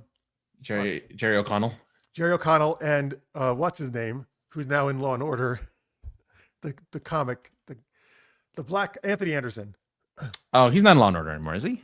Oh, is he out all there now? The newest season he's not in. I don't think he's okay. In Well, he was. Yeah, he was there for a while. I liked that he was in there. I was like, oh, it's Anthony Anderson. I can picture a penguin that waddles dramatically into crime scenes like a noir detective. I can picture that too. I think of the Madagascar penguins. I can see that. Were they detectives? No, but they were there was 3 of them. They were very funny and they were, going into mischief. So I could see them waddling around in crime scenes, doing stuff like that. Perry the Platypus from Phineas and Ferb is a great detective. Oh, he is. He is a detective. And then I believe the joke in Phineas and Ferb is that the main villain guy is always surprised when an obvious Perry the Platypus is dressed up as something else, and then he takes off the hat. It's like, oh, it's Perry the Platypus. He's always in shock. That's like the joke. Wait, so Perry disguises himself? Yeah, he disguises himself. Yeah, he'll put on different disguises, and then he'll reveal himself to I forget the name of the main villain, and then he's like, "Oh, it's you." But are you saying the disguises are bad? Yeah, because you can always tell because he looks like a platypus. He's just wearing like an extra thing, and then he takes off the extra thing. In Phineas and Ferb, are they all animals? Are they humans? What are they? No, I believe Phineas and Ferb are human, and then they have a platypus. But Perry can talk, right? Or no? No, I don't believe he talks. I don't remember. He's a platypus detective, but he's just a regular platypus. Yeah, exactly. He's just a regular platypus. Okay. Interesting. I gotta go watch. Is he like a side adventure to Phineas and Ferb, or like his own? I believe he does have a B plot sometimes where he'll go on his own thing. It's like what are the other shows that did that? There are other cartoons. Did Kim Possible never do that with Rufus? Rufus is always with. No, he was always with Ron. Huh. No, they should have. You're right. They should have had a Rufus. They could have easily had him do other stuff. Have Rufus Adventure. Yeah. A group of young-looking camels sneak into high schools to solve crimes. 21 Hump Street. Dude's got the jokes, man. Dude's got the jokes. He's on top. He's on fire. He's on top of it. Oh man. 21 Hump Street. Now that also could mean it's a porn parody of 21 Jump Street. But they stop kids from having sex, humping each other. Yeah, it's the porn parody of 21 Jump Street, and you have but you still have Jonah Hill and Channing Tatum. Channing Tatum, yeah. And you have the theme song still. Down on Hump Street. They didn't use that, sadly, I don't think, in any of the movies. I don't think they did. I'm not sure, unless they played in the background one time. Or something. Yeah, I think they played an instrumental when they showed the old characters pop up at the end, but I think that the theme song was probably I actually didn't really watch much Jump Street, but the theme song was good. The theme song was good. Yeah. What did I run at? By the way, he only says only one. There was 2 actors from McGruff, so hopefully only one of them is in prison, not both. I'm sure. Well, one is in prison. The other one's doing the voice for McGruff now, which I don't know. I haven't seen a commercial for McGruff in a while, so I'm curious if bring back McGruff. Bona Hill and Channing Tatum. Jeez. Oh, those are the stars of Hump Street. Oh yeah, they don't want to be associated with the film, so they changed their names just slightly. Francis does a great. Oh, that's the villain guy. That's the name of the villain. Yeah. Doofenshmirtz. Yeah. Can you do it again? Oh no, I can't. Oh, he's there. So he's the villain. Yeah, he's like the main villain. It's a good name. Good name for a villain. Doofenshmirtz. Yeah, I like it. My favorite name in cartoons is from a Animaniacs song. I can't remember the name of the song, but the name of the character was Otto von Schnitzel. Oh God. Otto von Schnitzel plus Goggescheitmeier. That was my favorite name. You've said this before. I don't know what it's from. It's an Animaniacs song. I don't know what the song is though. Yeah. Wait, is it a character or just a song? He's just there for the song. Like it's a character, it's a recurring character or character drawing, but they gave him a very specific name for this particular bit. Okay. Well, Travis has the best one yet. Ice Pube. Well, it took you a while there. It took me a second. Like, who's Ice? Why Ice Cube? Ice Cube. Oh, gotcha. Watch Phineas and Ferb. You'll love it. Now I want to with the what is Perry the Platypus and Doofenshmirtz. Great protagonist names: Gargamel, and then Dr. Somebody. Gargamel is a good name. Yeah. Oh, of course, he's got to be a doctor. They all have to be doctors. I know. What was this weird like late 90s like or mad 2000s scientists? Yeah, I know, but still, it's always Dr. Evil, Dr. Draken, Dr. Doom, Dr. Okay, so real quick, have you ever heard another pronunciation for Shigo? No, it's definitely Shiko. Right. So I don't follow this person on Twitter. I can tell you why, because her brothers are Migo and Higo and other things like that. It's because I always thought it was Shigo too. And then this guy goes up to the voice actress and says, "Hey, people think, please pronounce the name properly because people think it's pronounced differently." And like, there's no other way you can pronounce Shigo. Like, what other way is there to pronounce Shigo? And they never say it. I want to know what the other. Does she say Shigo? She does say Shigo. But he doesn't say what the mispronunciation. Yeah, I want to know what it is. I want to know how you mispronounce Shigo. In the series, I can guarantee you that they've never said it any other way. I've seen all the episodes. At least. Yeah. Like, what would he? Shego? That's terrible. I don't know. That's why I want to know, because he went up to her, and I guess it's her, and he's like, pronounce the name properly because everyone thinks it's pronounced differently. And she's like, I think this guy was high. Because literally, it's the word she and go. It cannot be any simpler. I don't know. It's apparently a thing. I think maybe he just needed something to say to her.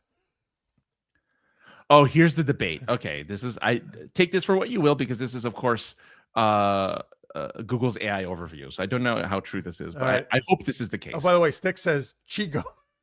Chigo. That'd be funny. The Spanish version. The Spanish version of her. Sí. Chigo. Chigo. So they think, apparently the debate is Shigo versus Shago, like Diego, Shago.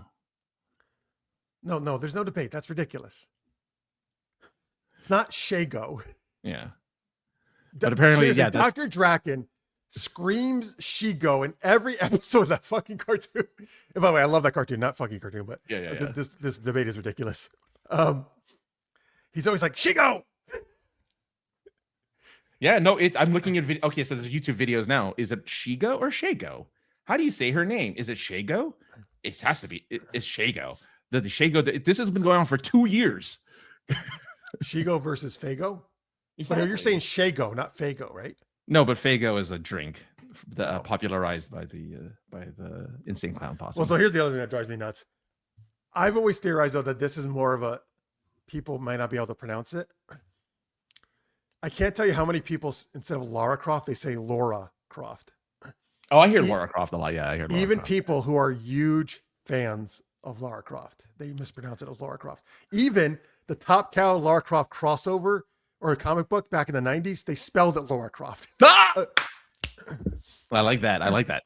I like that. Now, I don't know if it's because one time I was with these people and they were like saying, oh, people who don't know the difference, how you say the guy's name Aaron and the girl's name Aaron, that's so stupid. And I'm like, I can't really tell much of it. I guess it's Aaron versus Aaron, but like I would normally say them the same. Like I can't really. So I don't know. Can people not distinguish Lara from Laura, or do they really think it's They're Laura? really close. So I don't blame them. Lara and Laura are so like. I think maybe it's just hard to distinguish it. Yeah, like people say Laura so often. I think Lara and Laura is very close. If I see Lara and Laura really quickly, it is close. It's hard to tell. To me, she's so iconic to me, and I love her. You know, it's Laura. Laura, I think, is also a way cooler name. No offense to Laura's out there, but I like the name Laura. And it's shorter by one letter, so I wonder if it's that. Maybe, but it's weird because in the cartoon, you're literally saying the name all the time.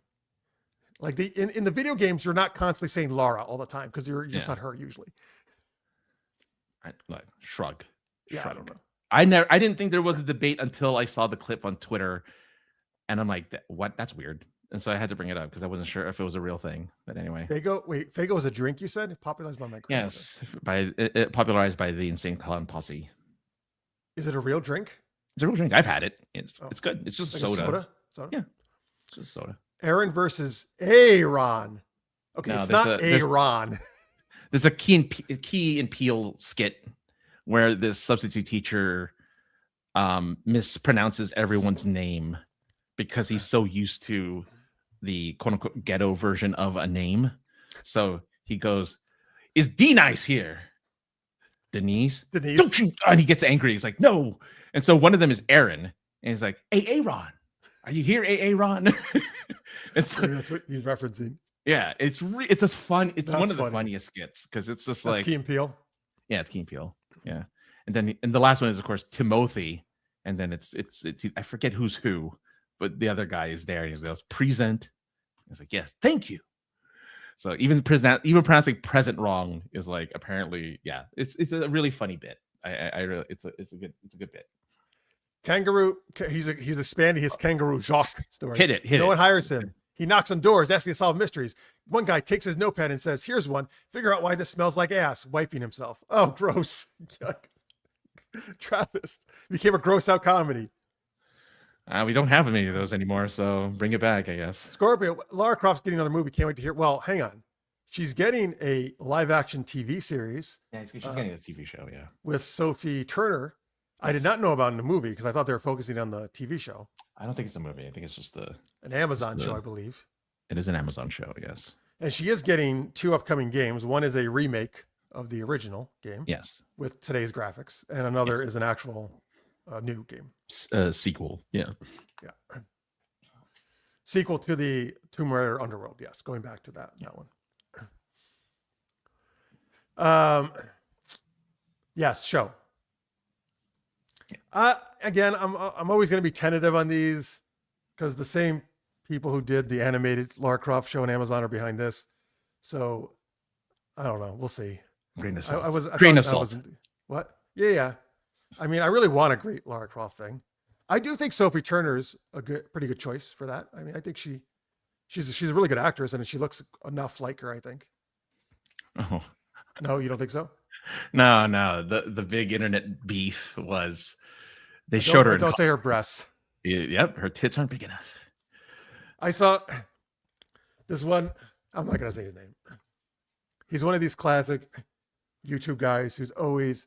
And first of all, let me say there are legitimate things I think you can complain about, but he's one of these guys that always complain about everything in terms of video games and shows. Oh, sure. And for one thing, I think Sophie Turner. I think he was actually saying like, "Oh, well, she actually, she's pretty good. She's good looking. That's good." But he's like, even though she has small breasts, that's not good. But like, he had to work that in that the breasts weren't big enough. Like, guys, listen. I'm not going to be too concerned about the breast. I want a good actress. I don't need to say like, oh, let's start measuring the cup size of her breast here. And yeah, because I don't know if they complained when Alicia Vikander played it for the Vikander has small breasts. Yeah. But I don't know if they anybody. But I don't think they complained about it when that movie came. They complained the movie was bad, but I don't think they complained about her as an actress or what her body looked like in that movie. I think Sophie Turner is better for looking like Lara Croft than Vikander actually is. And I like Vikander as actress too. I don't know. I don't know. Maybe. I mean, it's not. I'll be honest with you. It's not my first choice. Yeah. But I think she's a good actress. So I think she had the glasses. In her outfit with the glasses, that's where I thought she definitely did look enough like Lara Croft. And she had the glasses. Yeah. I mean, whatever. I mean, I'm not gonna watch it. Few BTS of Sophie shooting guns. Well, you don't watch any TV. Yeah, I'm not gonna watch it. So have fun. Have fun watching that or not watching it. I'm not gonna watch it anyway. I will. Well, I hope I have fun. I don't know. You're waiting for the next awful Street Fighter movie. Yeah. Awesome Street. Yeah, I'm waiting for the next awesome Street Fighter movie. You're right. No, awful, not awesome. Yeah, awesome. Yeah, I know. I heard you. I did first. No, time. Yeah, awesome. no. Yeah, awesome. Terrible. How about that? Laura. That's terrific. I know, terrific. I understand. Don't worry about it. I know you're really excited for this movie, but No, I mean, hopefully it will not. It will not. Hopefully it'll be good, actually. Look, when you have 50 Cent as Balrog, I mean, you can't go wrong. Okay, now you just convinced me not to watch the movie. That's fucking stupid. 50 Cent is Balrog, yeah. He's the boxer. He looks good. Balrog. I was thinking Blanca. Sorry. No. Jason Momoa is Blanca. Momoa but I'm still not a big fan of rappers starring as actors. But he's some Balrog. Some can. Okay, but he's Balrog. He's essentially just Mike Tyson, who's just pigeons. Yeah. All right. Yeah. Stick says maybe Sydney Sweeney for Lara Croft. I would say no. I know, but I'm not in the. I actually think you're kind of with me on this, but I'm not infatuated with Sydney Sweeney. I get why people think she's beautiful, and no diss on her. She just doesn't really do it for me. I do not think she should be Lara Croft. I also don't really know her as an actor either. I mean, she's a great actor or whatever, but I don't even know her as an actor. I just know that I haven't seen enough stuff with her. Yeah. I know she just has great genes. That's all I know. Yes, she does. JEANS, people. I'm talking about pants. All right. He's doing the commercial. Have to stop it for a mandatory appearance. Well, thank you to Crodius. Maybe you can play Lara Croft. When are we going to get an MK versus Street Fighter movie? Do that before we get an Avengers versus X-Men. Oh, I wouldn't mind an MK or Mortal Kombat versus Street Fighter. You know what? Yeah. I just saw so I went to a fairly new comic shop near me that's carrying my comic and my Elaine and Ed book. But I went in there for Free Comic Book Day, which was this past Saturday. Mm. And I did not know this, but there are a whole bunch of Marvel versus DC comic books now where they have the characters from both together. Like they haven't done that since Amalgam, I think, in the Amalgam's the last 90s. Time they did it, yeah. But Amalgam was a combination of the characters, so it was Wolverine / Batman. That's true, but I mean, it was a crossover. This is the first time I can remember the characters from appearing in each other's things. Venom, it's Super Venom or Superman Venom. Which is it? Superman and Venom together? Yeah, Venom ends up taking over Superman's body. In these current ones or the Amalgam? Yeah. No, in this current set. Fighting Spider-Man. That probably is well, I already knew the comic industry was in bad shape, but I think that's a sign. It definitely is because they're kind of. I don't think they would come together except that they need to make more money. Yeah, well, the movies aren't doing so great. Ish. I mean, now they are a little bit, right? Like Man of Steel. They have no one to blame for the snows, though. They went, particularly Marvel. They went so in hard on the movies and they ignored their comic book franchise. Well, here's the thing. The movies exist because they were failing, right? As a comic book anyway. They sold Spider-Man because they were failing as a comic book, because the comics were selling. They sold their properties to studios because their comic books were failing. So was it because they were failing or they just wanted money? No, they were failing. They were going into bankruptcy and they're like, we need to sell our properties to movie studios. Otherwise we're going to go under. So they went and sold a bunch of stuff, of their properties to, and it worked. That's interesting. But I feel like their success of the movies has also actually hurt the comic readership in a way, maybe. Yeah. I mean maybe Scorpio told me this, if this is true, but supposedly when Fox owned X-Men, they stopped publishing X-Men comics. I don't know if that's true. I don't know. I don't personally know. If that was true, that's so fucking stupid. Well, I used to listen to a comic book podcast. Sorry, Scorpio, you're not the one who said that. No, I don't want to blame you for that. Yeah, right. I watched a a comic book. I was listening to a comic book podcast about, I don't know, 10 years ago, maybe less than that. But they were talking about how it was failing as an industry, how manga was on the rise, and it still is, right? Like it's the number one type of comic book medium purchase now, are manga. But even then, 10 years ago or 6 or 7 years ago, however long I was listening to it, yeah, they were talking about how the comic book industry was like drowning, that no one was buying comic books anymore, that they had to keep rebooting. That's when the New 52, that's why the New 52 existed. That's why they DC kept rebooting their universe, because they wanted to put out new number ones to try to bring in new kids and new teenagers and new people, new readers, and it didn't work. It didn't work anyway. And it's interesting. You're totally right. But of course, what they'll never do is what manga do. Actually, just release new titles, new ideas. Yeah. Never thought about that, huh? Never took a look at the manga aisles. Manga is just constantly new properties, constantly, and they do things that normal comic books aren't willing to do. Right? They're not willing to do certain topics or go in certain directions. And these guys are like, oh, yeah, this is like this is a comic book of like a bunch of superheroes, but there's a little bit of booby in here, whatever, who cares?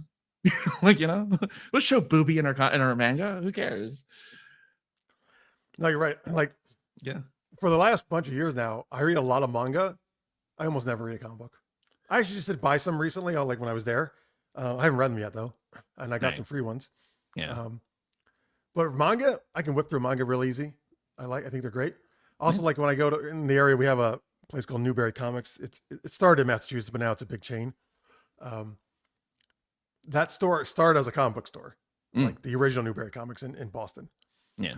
The one in the mall here has a tiny comic book section and a huge manga section, and then a huge vinyl section and all collectibles, right? But the comics is such a small now portion of a store that started as all comics, because it just that's not what's selling. Go to a Barnes and Noble. Yeah, I do. I'm there every week, man. That's where I get a lot of my manga too. Newberry, they have a huge manga. They actually have a pretty good graphic novel too, but more manga for sure. Yeah, I was gonna say, in number of aisles, there's like 2 aisles for comic books, usually 2 or 3 aisles. There's like 5 aisles for manga. Oh yeah. But it's also because they go on. I mean, look. And by the way, I always see people around the manga when I'm looking there too. True. But like, think of it like One Piece. Like, they don't do like One Piece. One Piece is still going on thousands of chapters later. They don't do that with comic books, where they're like, we're just gonna keep going with the story. We're not gonna restart it. We're not gonna reboot it. We're not gonna do anything weird. Just keep going. I'll get to the comments in a second, folks. But that's another thing. I looked up One Piece last week because I wanted to see something, and they have over 1,000 issues, and they have over 1,000 episodes of anime online. Yeah. And I was like, okay, wait, how did they do this? And they just changed this method to go seasons, apparently, as of this year, but they were literally doing 43 to 48, maybe 48 episodes, 48 a year in the anime. So once a week, yeah. Yeah. And which is awesome. And I've been saying this for years, right? Like, I don't understand if they can do that. And you telling me all these other shows can only do 12 episodes every 2 years or 1 year? Like this, so it can be done. Like, they're just not doing it. Yeah. Like, it's insane. Like, that's crazy how many they did. But the cost of making One Piece weekly is so much cheaper than making like any American cartoon, any American, like, so much cheaper. Even the current anime, like Spy Family or other things, they only do like 12 to 15 a year. Yeah, but you'll notice there's a difference in quality though between that and like a Dragon Ball or like a One Piece. There's a definitive difference in quality. Okay, but still, it's not so different that I think that drastic of an where you can only do that many. Yeah. I think, yeah. I was gonna say it's popularity, but One Piece is pretty popular, so I can't say it's a popularity thing. I don't know. It's hard to say. I don't know why they don't do that more I often, don't know. I mean, right? One Like Piece I'd love. is ratcheting down, I guess, finally though this year. So Yeah, not doing as many. I'm not surprised. It's been a while. It's been around for a while. Manga is the highest bought medium by ages 10 to 25. Mhm. Okay. Yeah, and also even by people like me who are much older than 25. I mean, But yeah. that is probably We're out of the we're out of the demographic. We're the exception to the rule. But that's good for them, right? Because Yeah. they're getting everybody to buy them. They were kind of purposely tanking X-Men for a bit on the comics, he says. Okay. Again, it's just really stupid. Makes sense. Pushing Inhumans everywhere, hoping they would take over X-Men since they owned Inhumans. Oh boy. Yeah, that went real well. The TV show that lasted a pilot, basically, right? Well, I mean, comic wise, it didn't do. I think. Well, yeah. Well, it couldn't have done worse than the TV show. Right. Now Disney owns just about everything. Yeah, I don't like that either. Yeah. I mean, well, Sony still owns Spider-Man, but they have like an agreement, right? Yes. And they still keep using every other Spider-Man adjacent property, right? Sony trying to make movies. I mean, there hasn't been any plans past Craven, so I don't know if they're doing anything past Craven, which is good. I hope they don't. So we'll see. All right. Well, let's thank our great supporters here on Patreon. Folks, you can go to patreon.com/supergeekedup if you'd like to support us. Any amount is super helpful. Again, remember, you can send in geeky questions. If you're a supporter, you can send in ideas for games. We're always looking for new games. If you have other ideas for perks, please let us know. If I wish I could do a thing where I could turn the ads off for you or Patreon, that would be cool. But that's a YouTube thing. Also, but if you're at $10 or more a month, we give you a super geeky shout out every week, which we will do right now with a theme that Francis will come up with. I will. The pool theme. Love it. Yeah. I mean, I guess we could do the type of fatality that they would have. That they would perform on others, right? That they would perform. Yeah. Like okay. I don't want them to have the fatality to them, done to them. I mean, it could be good, sometimes. Well, no, but we want them to be alive. There are our patrons. True. That's true. Yeah. All right. Craig Allen Poole, big thanks to him. You have the pool stick fatality where you take, sorry guys, these are probably going to be kind of gross since they're fatalities. I mean, mine's not going to be gross. I already know my next one. Where you take the pool stick and you ram it up the guy's throat through his. Oh, okay. Actually, I think that's a fatality for something else. So what? Yeah, a pool stick? No, not a pool stick, but like a spear or something. I'm like, who's the pool playing Mortal Kombat character? That'd be kind of fun. Get a pool player in there. Oh yeah, you could also like throw cue balls and stuff. Billiard balls, yeah. So Tammy Anderson's fatality is she covers up people in elaborate cosplay until they can no longer breathe because they are just under so many layers of cosplay, and then they roll around looking like an amalgamation of all these different cosplays, and they die. And then they just die. Well, Johnny Big Daddy Pappas, from his name, when he's about to finish them, he puts a pacifier in their mouth and says, "I'm your daddy." and then he finishes them off with a big uppercut.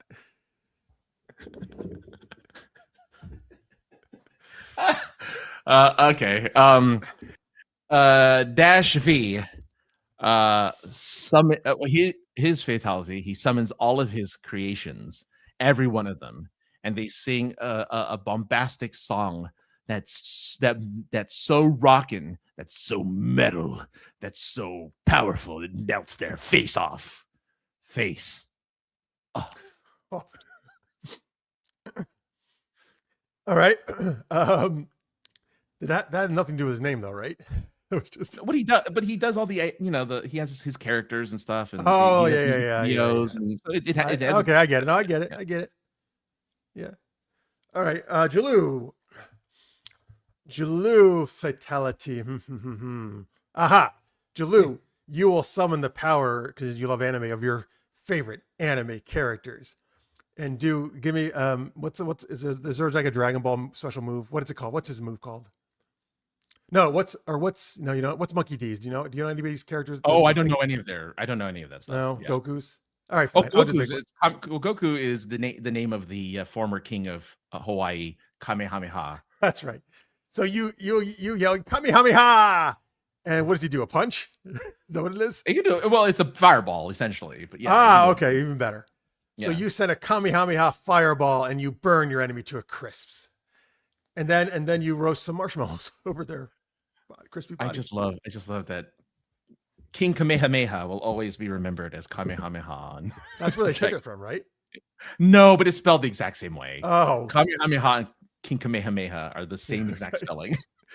It's just like, oh, guys, come on.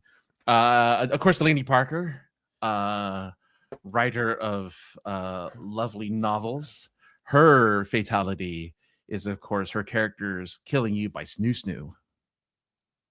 Snoo snoo? Oh, that's a Futurama joke. So there's Amazons that kill people through sex. Oh, I like that. And they call sex snoo snoo. So they like death by snoo snoo, death by snoo snoo. And then all the male of the crew are like, okay, we'll take the death. Well, if you're going to go, that's the way to do it, right? That's the way to go. And lastly, Brian H. Brian stands for Brian Head Cruncher, because that's what you do. You just take the person's head and you crunch it like the Incredible Hulk. Hey, you said like they're fatalities, man. Dude, like the a Nestle fatalities Crunch. were really gross in Mortal Kombat. Yeah. Well, you eat Captain Crunch. How about that? Anything with crunch in it. I like it. Snap Crackle. Snap Crackle. Snap Crackle Crunch. Wait, Snap Crackle Pop. Snap Crackle Pop. That's how it goes. Not Crunch. All right. Anyway, thanks, folks. Patreon.com/super-geeked-up, or you can do a YouTube super chat on the bottom there of your screen with the $. All right. What's our last thing, Francis? Last game. Oh, I did introduce this game. We're gonna ask you, would you rather? We're gonna give you two, not necessarily particularly, you don't have to be geeky, I guess, but we're gonna give you two options and you get to pick which one you'd rather do or have or be or anything like that. We're gonna give you two of those options. All of them will be ridiculous and all of them will be fun. So this is the game where you get to choose which one you would rather be, do, or have. I realized my first two were not geeky, so I made up a third geeky one. I mean, it's not super geeky. Would you rather? It's just would you rather. So yeah. I mean, like, I know having geek in it isn't a necessity. Yeah. All right. Well, which one of yours? All right. Well, I have a lot of them, so I'll just. Oh my god! All right. Well, you can save some for next time. Yeah. All right. Okay. Would you rather cast spells using popular musical lyrics, or would you rather? This is pretend you're in a D&D campaign. So you're a mage. Would you rather cast spells using popular music lyrics? Or would you want to be a warrior who uses special attacks but has to call out famous TV or movie quotes? Those are actually both really fun. That's why it's hard. In the chat, folks, and the comments. I think maybe the music ones. Do you have to sing them or just say it? In order to cast it, you have to sing a popular musical lyric. So like you've been hit. So I could just say like a virgin. Yeah. Yes. Papa, don't preach. Fireball. Or Annie, are you okay? Are you okay, Annie? Yeah. Particularly if I'm rescuing Annie in the campaign. Yeah. You can only use that as a spell to rescue Annie. I'll be like, excuse me, Game Master, could we have a character, an NPC named Annie, please? In this. And then I would do that. I would sing the lyrics. And then, or you could swipe down your sword and go, "Welcome to Jurassic Park," and then, and then slice them is that what you would do? You do quotes? Again, they're both good, right? Because then you get to just quote movies, "Oh, we're family," and you do like a swinging axe attack. I'm your father. Yeah. No, I am your father, and you stab him in the chest. I'm your daddy. We're not Johnny Pappas here, okay? I'm sure someone said that in a movie. I'm sure. No, who's your daddy and what does he do? Yeah, in Kindergarten Cop. He does say that. The Uh, Arnold quotes would be great. Arnold quotes, yeah, I'll be back. I'll be back. Oh no, stick around. It'd have to be stick around for Commando. Stick around, and then he shoots the bow and Hasta la arrow. vista, baby. Yeah. Which one is that? Would you choose the quote? I would. I like both. I mean, I'd be I would try to be hybrid. I don't know. It's one or the other. I guess I'd pick Warrior. I'll pick hybrid. Warrior for that one. Then that's fine. You pick Magic. I'll pick the Warrior. Oh right, the Warrior did that quotes, and the Mage was the Mage does music lyrics, and then a Warrior can only in order to do his attack, he has to quote movies or TV shows. Like Earl Grey, Hot. You should develop a game with the rules like that. Like every class has a specific weird thing like that they have to do. They have a quirk that they have to do. Yeah. Like Tammy says, I am your father's brother's nephew's cousin's former roommate. Hey, any Spaceballs quote gets you an automatic nat 20. You get a nat 20 for any inspiration point quote. Yeah. Oh, she lives for song and movie quotes. She would love this. Oh yeah. Oh, song and movie quotes. Did you have another idea? I have some. Yes, I have several. No, did you have another idea for this one? It sounded like you were going to come up with another class and what they had to do. No, just the two classes. I mean, I can come up on the spot for another one. Like, you have to do so like if you're a rogue. Thanks for watching, Travis. We appreciate it. Have a good night. Thanks a lot. So if you're a rogue, you have to do a limerick. Oh, that's tough. Well, rogues are one of the hardest classes to play as. So you have to come up with a limerick. Limericks always rhyme, right? Yeah. I once there once was a man from Nantucket. You know that one? Yeah, but I don't actually, because nobody ever finishes it for me. There once was a man from Nantucket whose dick was so long he could fuck it. I don't remember the rest, but it has something to do with him fucking his ear with his penis. Fucking his ear? Yeah. Okay. So if you're a rogue, I could be like, haha, you have a little prick. Now I'll stab you with my stick. Exactly. Well, yeah, I guess you can rhyme. I mean, limericks specifically have a structure, but yeah, you can just rhyme. Oh my God. You want a person to come up with the actual structure of the limerick? You know what? Oh, okay, fine. Then I'm going to say, let's create a paladin who has to do haiku. I was going to say haiku is the other one. Yeah, it was either haiku or a limerick.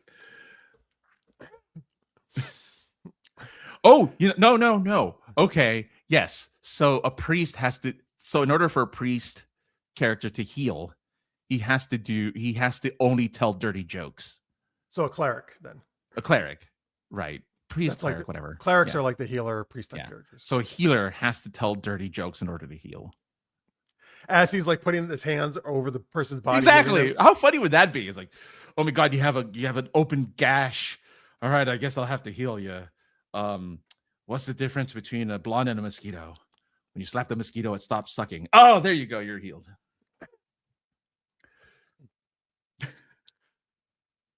Okay. I think I think something like, oh, you got an open gash. It's almost as big as your vagina. Right. Well, yeah. So there you go. Clean version. There once was a man from Nantucket who kept all his cash in a bucket, but his daughter named Nan ran away with a man and asked for the bucket Nantucket. Oh, that's cool. Nantucket. I see. I like that. I like the clean version better. The dirty one's kind of like whatever. It's not as funny. Yeah, that's fine. Thanks, Tammy. All right, here's one of my would you rathers. Mm-hmm. Would you rather date a beach volleyball player or play beach volleyball in the Olympics? Wait, say that again? Date a beach volleyball player. Oh. Or play beach volleyball in the Olympics, assuming you were skilled in it. I would date a beach volleyball player because then she could get me into the Olympics to watch her play, and I'd have an awesome, hot-bodied woman to date. No, I would pick being in the Olympics because being in the Olympics means I'll get ladies anyway because I'm in the Olympics. All right. You're assuming everyone gets late. I mean, if you're a buff beach volleyball player, probably that's true. That's probably true. You said beach volleyball. So I'm assuming I didn't say curler. Yeah. I'm assuming I'm made for beach volleyball. I'm cut and I have like little tiny spandex shorts. No, so they don't wear those. Guys wear like long trunks, long shorts. Okay. Did they change the I mean, women's you could uniforms change. You could wear those around the beach though if you wanted when you're not playing. Now let's see. Yeah, what are you that's asking? True. The girls still. Tammy Most of wants the girls to know still if the wear uniforms have bikinis. changed. Oh, no, no. Here's the deal. Because I follow beach volleyball fairly closely.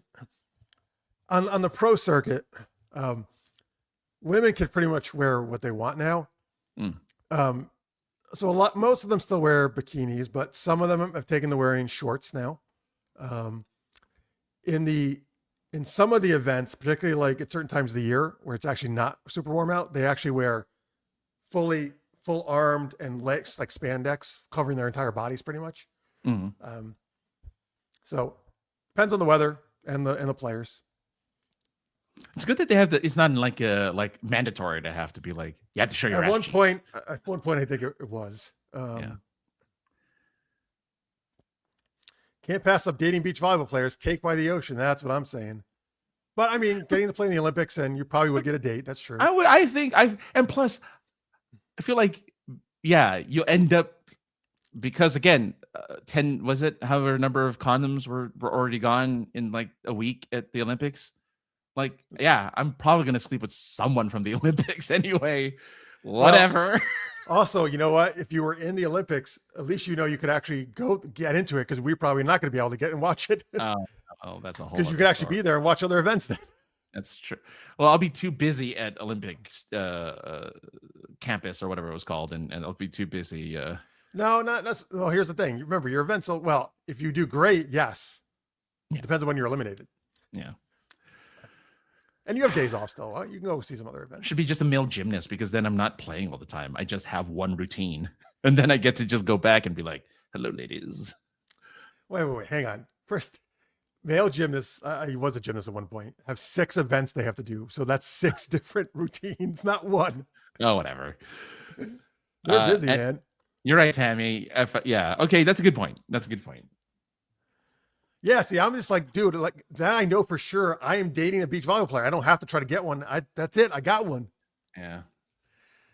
And virtually all of them have, guys and girls have amazing bodies. True. Now you got to point, Tammy. I did not think of it that way, actually. I thought of it just like, hey. All right, what's your next would you rather? All right. Would you rather speak like a Pokemon where you can only say your name? Or would you rather listen to people talk like the Peanuts do when they hear adults? So everyone talks like the Peanuts adults except for you. So every time you listen to them, everybody speaks like the Peanuts adults. Or you are the only person who speaks like a Pokemon and you can only say your name. Can you understand other people if you're the Pokemon? Technically, yes, but they don't necessarily understand you because you're only saying your name. So it's not just Pikachu. They all just say their name in Pokemon. Is that right? They're the only Pokemon that can speak in full sentences are Mewtwo and like some of the psychic Pokemon. Psychic Pokemon can speak. Ooh, Mewtwo? Mewtwo, yeah. Oh, wait. Meowth also does, right? Which is the version Oh, that's true. Meowth does. Is Mewtwo but not version normally. That's a very special. I think that's a very special Meowth because I don't think other Meowths speak like the Meowth from Team Rocket. Team Rocket, I think, is a very special Meowth because most Pokemon just say their name. Is Mewtwo a version of Meowth? No, Mewtwo is a version of what's called a Mew, and Mewtwo is a science experiment. So Meowth has nothing to do with those two guys? Because Meowth is a cat and Mewtwo is like an alien. Okay. Yeah. Oh, I am Groot, right? Exactly. I guess I think she would be picking the Pokemon name, right? Yeah.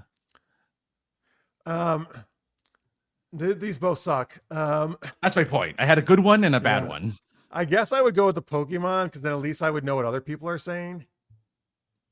But then you could never convey what you want to say. Well, except you did not state I couldn't write things down. Oh, that's true. I would learn to read and write as a Pokemon.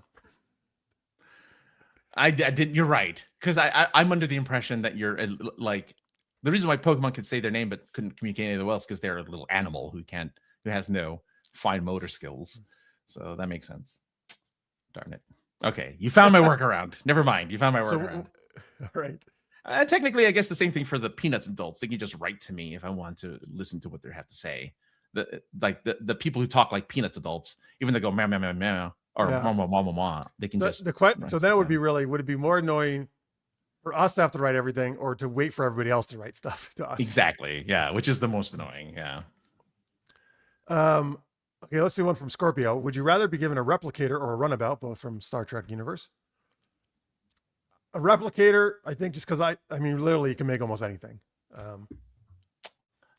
mean, although, so if I don't have a runabout, though, does that mean I can't explore the galaxy? Like I only have a replicator here on Earth? Well, yes. Okay. I'm guessing, right? Because it's just a replicator, which does exist on Earth. Technically, a runabout has a replicator on it. But I was going to say, let's pretend in this scenario it doesn't, right?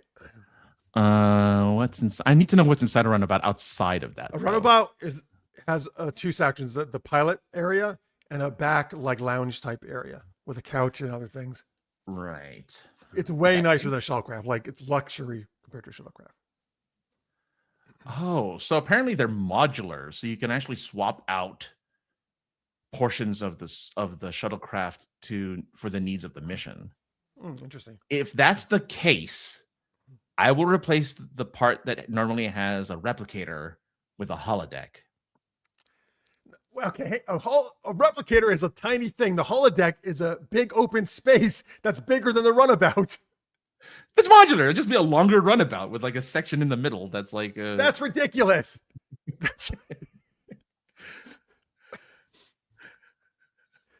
I actually don't. Well, I would actually have to think about the size of a runabout compared to the holodeck. I'm not. The thing is, the runabout doesn't have to be aerodynamic or anything. Size of a runabout this is going to be one stupid-looking runabout. You basically have like a Borg cube in the middle of your runabout. I mean, I'm sure they design it to look like it fills in and meshes with the rest of the runabout. It'll just look like the limo of runabouts, where it's just like this extra midsection that's really long. Well, why don't you just have a holodeck on the Earth then? Because the question wasn't about whether I can have a holodeck on Earth. Well, it also wasn't about can you put a holodeck in a runabout. No, but if a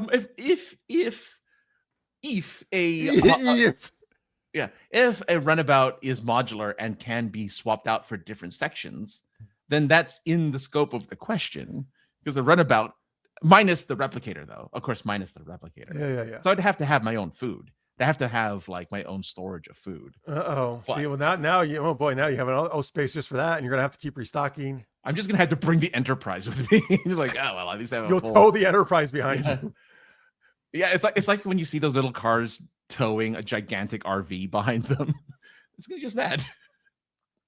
What? I never see it. Oh, I know what you mean. Like it's a truck. It's a truck usually, but yeah. Right. Yeah. Well, or like a tugboat with a big ship. Tugboat. You, right? Yeah, I'm just a tugboat pulling a cruise liner with me from behind. That's me. That's it. Yeah. All right, I got one last one. Get trapped in the trash compactor in the Death Star or be interrogated by Cardassians. I'm going trash compactor all the way because all the episodes where Cardassians interrogate and imprison people are terrible. Yeah, but then now that I know if I just give in early, they'll just let me go. So that was only because Starfleet had already negotiated for his release. Huh? 5 lights? Yeah, you got it. 5. 6? I mean, you want 6? I'll give you a 6. How many lights do you need me to say there? Yeah. Just give me the number. And that's the number of lights I see.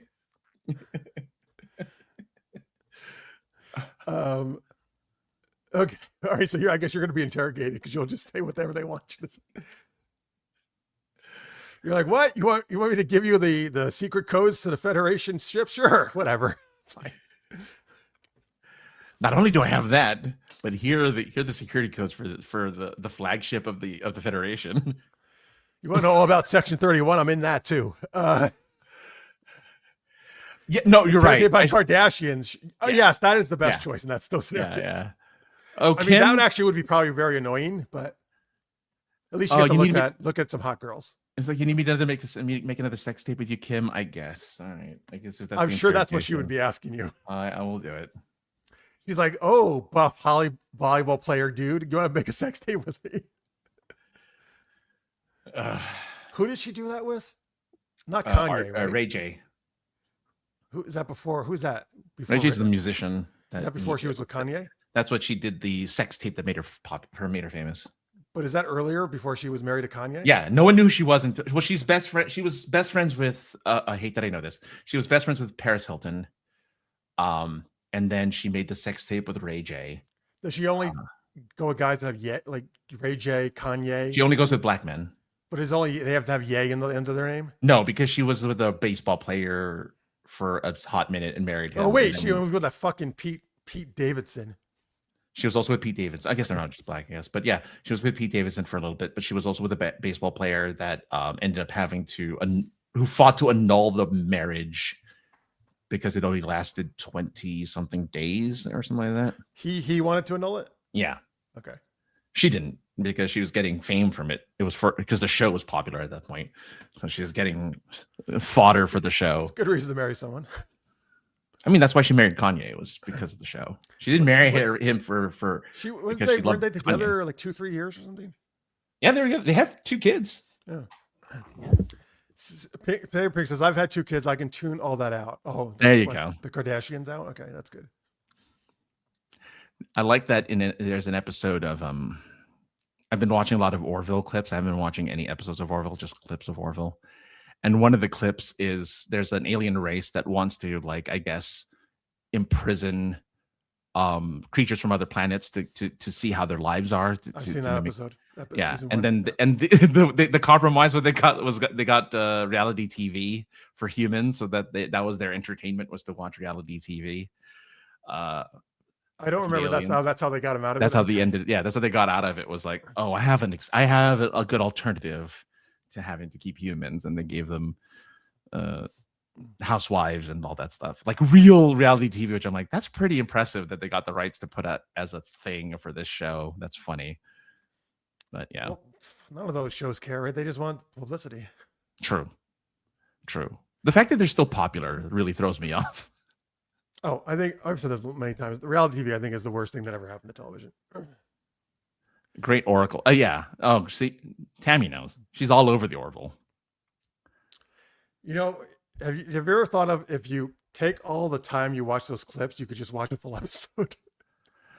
The thing is, the clips are in the background while I'm doing something else. That's the reason why. Yeah. While you're working and stuff. Yeah. Yeah. Like the clips aren't there while I'm focusing on the clips. The clips. So you don't have to pay attention to them or like really focus. Yeah. I gotcha. I do. Yeah. I actually just throw on like Pluto TV in the background when I'm doing. That's how I consume most of my media. It's just background noise, and then I'll occasionally pay attention to it, and then I'm like, okay, all right, and then move on with life. Like that's how I got back. I saw the movie Gran Torino, for instance, with Clint Eastwood. Oh no! Please don't tell me you saw it that way. No, I saw it in theaters. Okay, I saw it when it came out. I saw it the weekend it came out. I saw it in theaters, but they keep showing me now clips of Gran Torino. I'm like, oh yeah, I remember how much I like that movie. Oh yeah. Oh, that's his favorite movie that he's done, from my opinion, anyway. And then I realized that's the only Clint Eastwood movie I've ever seen. So there you go. No $1 Million Baby. No, I didn't see it. I didn't see $1 Million Baby. I saw the end for whatever reason, but I didn't. Which I won't spoil. But I saw the end, but I never saw it. I might have. I'll have to look back. No Dirty Harrys. No westerns. No. You can either have 10 bars of Gold Press Platinum or a triple. 10 bars of Gold Press Platinum. How much? The triple's going to explode. You know, it's going to be 1 million triples. It's going to be out of control. Yeah, but I can sell them for a penny each. You think? If I could sell them throughout the galaxy for a penny each. Yeah. I think you could sell more than that. Yeah, exactly. $1 maybe. Sure. That's a lot of shipping and handling, though. You got to go through. Yeah, well, yeah, but I mean, you'll just put them into your modular runabout and bring them around the galaxy. Look, transporters exist, man. Is all I'm saying. I think even interplanetary transporters are a thing, and now in Star Trek, but I'm not sure. That's because Scorpio's been watching Gran Torino. Are you saying planet to planet? I think there is nowadays. That's ridiculous. In the 31st century, you mean, or whatever they are? Right, because it's year 3999 or whatever. I agree. Gran Torino is a fantastic movie. Yeah. Klingons, they do probably have triple recipes. Oh, there you go. I bet they make a great meal. Oh, come on. Can't hurt those poor triples. All right, anyway, that was Would You Rather. Triples are really cute. I don't want to hurt them. They're balls of fur. Yeah. It's like saying a cat or a dog isn't cute. But they have eyes and a face that's cute. Not just But fur is cute. Fur is body. the cutie. Fur is cute. And they wiggle around. They shake. and they make purring noises. They just vibrate. But they make kind of like purring, murmuring noises. I guess. All right, you triple killer. All right, thanks for watching, folks. We appreciate it very much. Let's see who won the poll here. Who's the best Mortal Kombat character? Oh, Sub-Zero squeaked out the win over Raiden. Actually, I didn't think Raiden would be that high. And Scorpio's in third. Raiden's kind of the linchpin of the Mortal Kombat universe. He is. I didn't know if though. That's why I put him in there. But I didn't know if people like actually appreciated him or they really liked him or not. Well, that's good. I like Lambert's one I love. So Well, he's the best Raiden. Can't beat Lambert. I wish I saw Christopher Lambert's the Highlander. I've never seen Highlander either, so I should watch Highlander. You should watch. Yeah, watch that. Yeah. Have you seen the show or no? I saw the show when it came out. Yeah. Okay, good. I mean, but way better than any of the movies. But still, it's fun to watch the first one, Highlander movie. Yeah. Oh, she has two triples. One that used to make noise. Another one someone gave me in a Comic-Con hallway when I was wearing my Uhura cosplay. Oh, that's nice. Cute. Oh, that's so fun. I like that. That's very cool.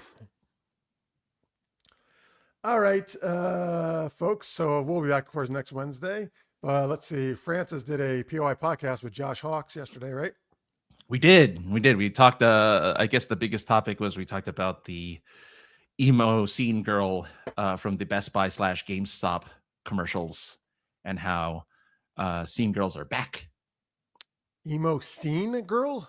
Yeah, scene girls are. I don't know what that means. So scene girls are what you would probably call kind of goth, sort of. They're not really goth. Scene girls at the time it's a term from the late 90s, early 2000s, where girls would dress up as like what we would call e-girls now. They dress up in dark makeup and seen as your eyes or seen like a movie scene. I don't actually know where the word came from. I remember it originating back in that, like scene, like a movie. Which scene that I just said? SCENE. Yeah. Okay. So not seen like your eyes, seen. Oh yeah. I'm sorry. Yeah. Not seen like your eyes, seen like as a movie scene or something like that. Yeah. Yeah. So we just talked about this one particular girl who has like got people who have seen the commercials always fall in love with her for whatever reason. You're saying she does Best Buy and GameStop? She originally did a Best Buy commercial and people were like gaga over her. And then she went over to GameStop to do GameStop commercials. And they're like, oh, it's her. It's the girl. Because she wanted to go to the company who's having a harder time staying in business.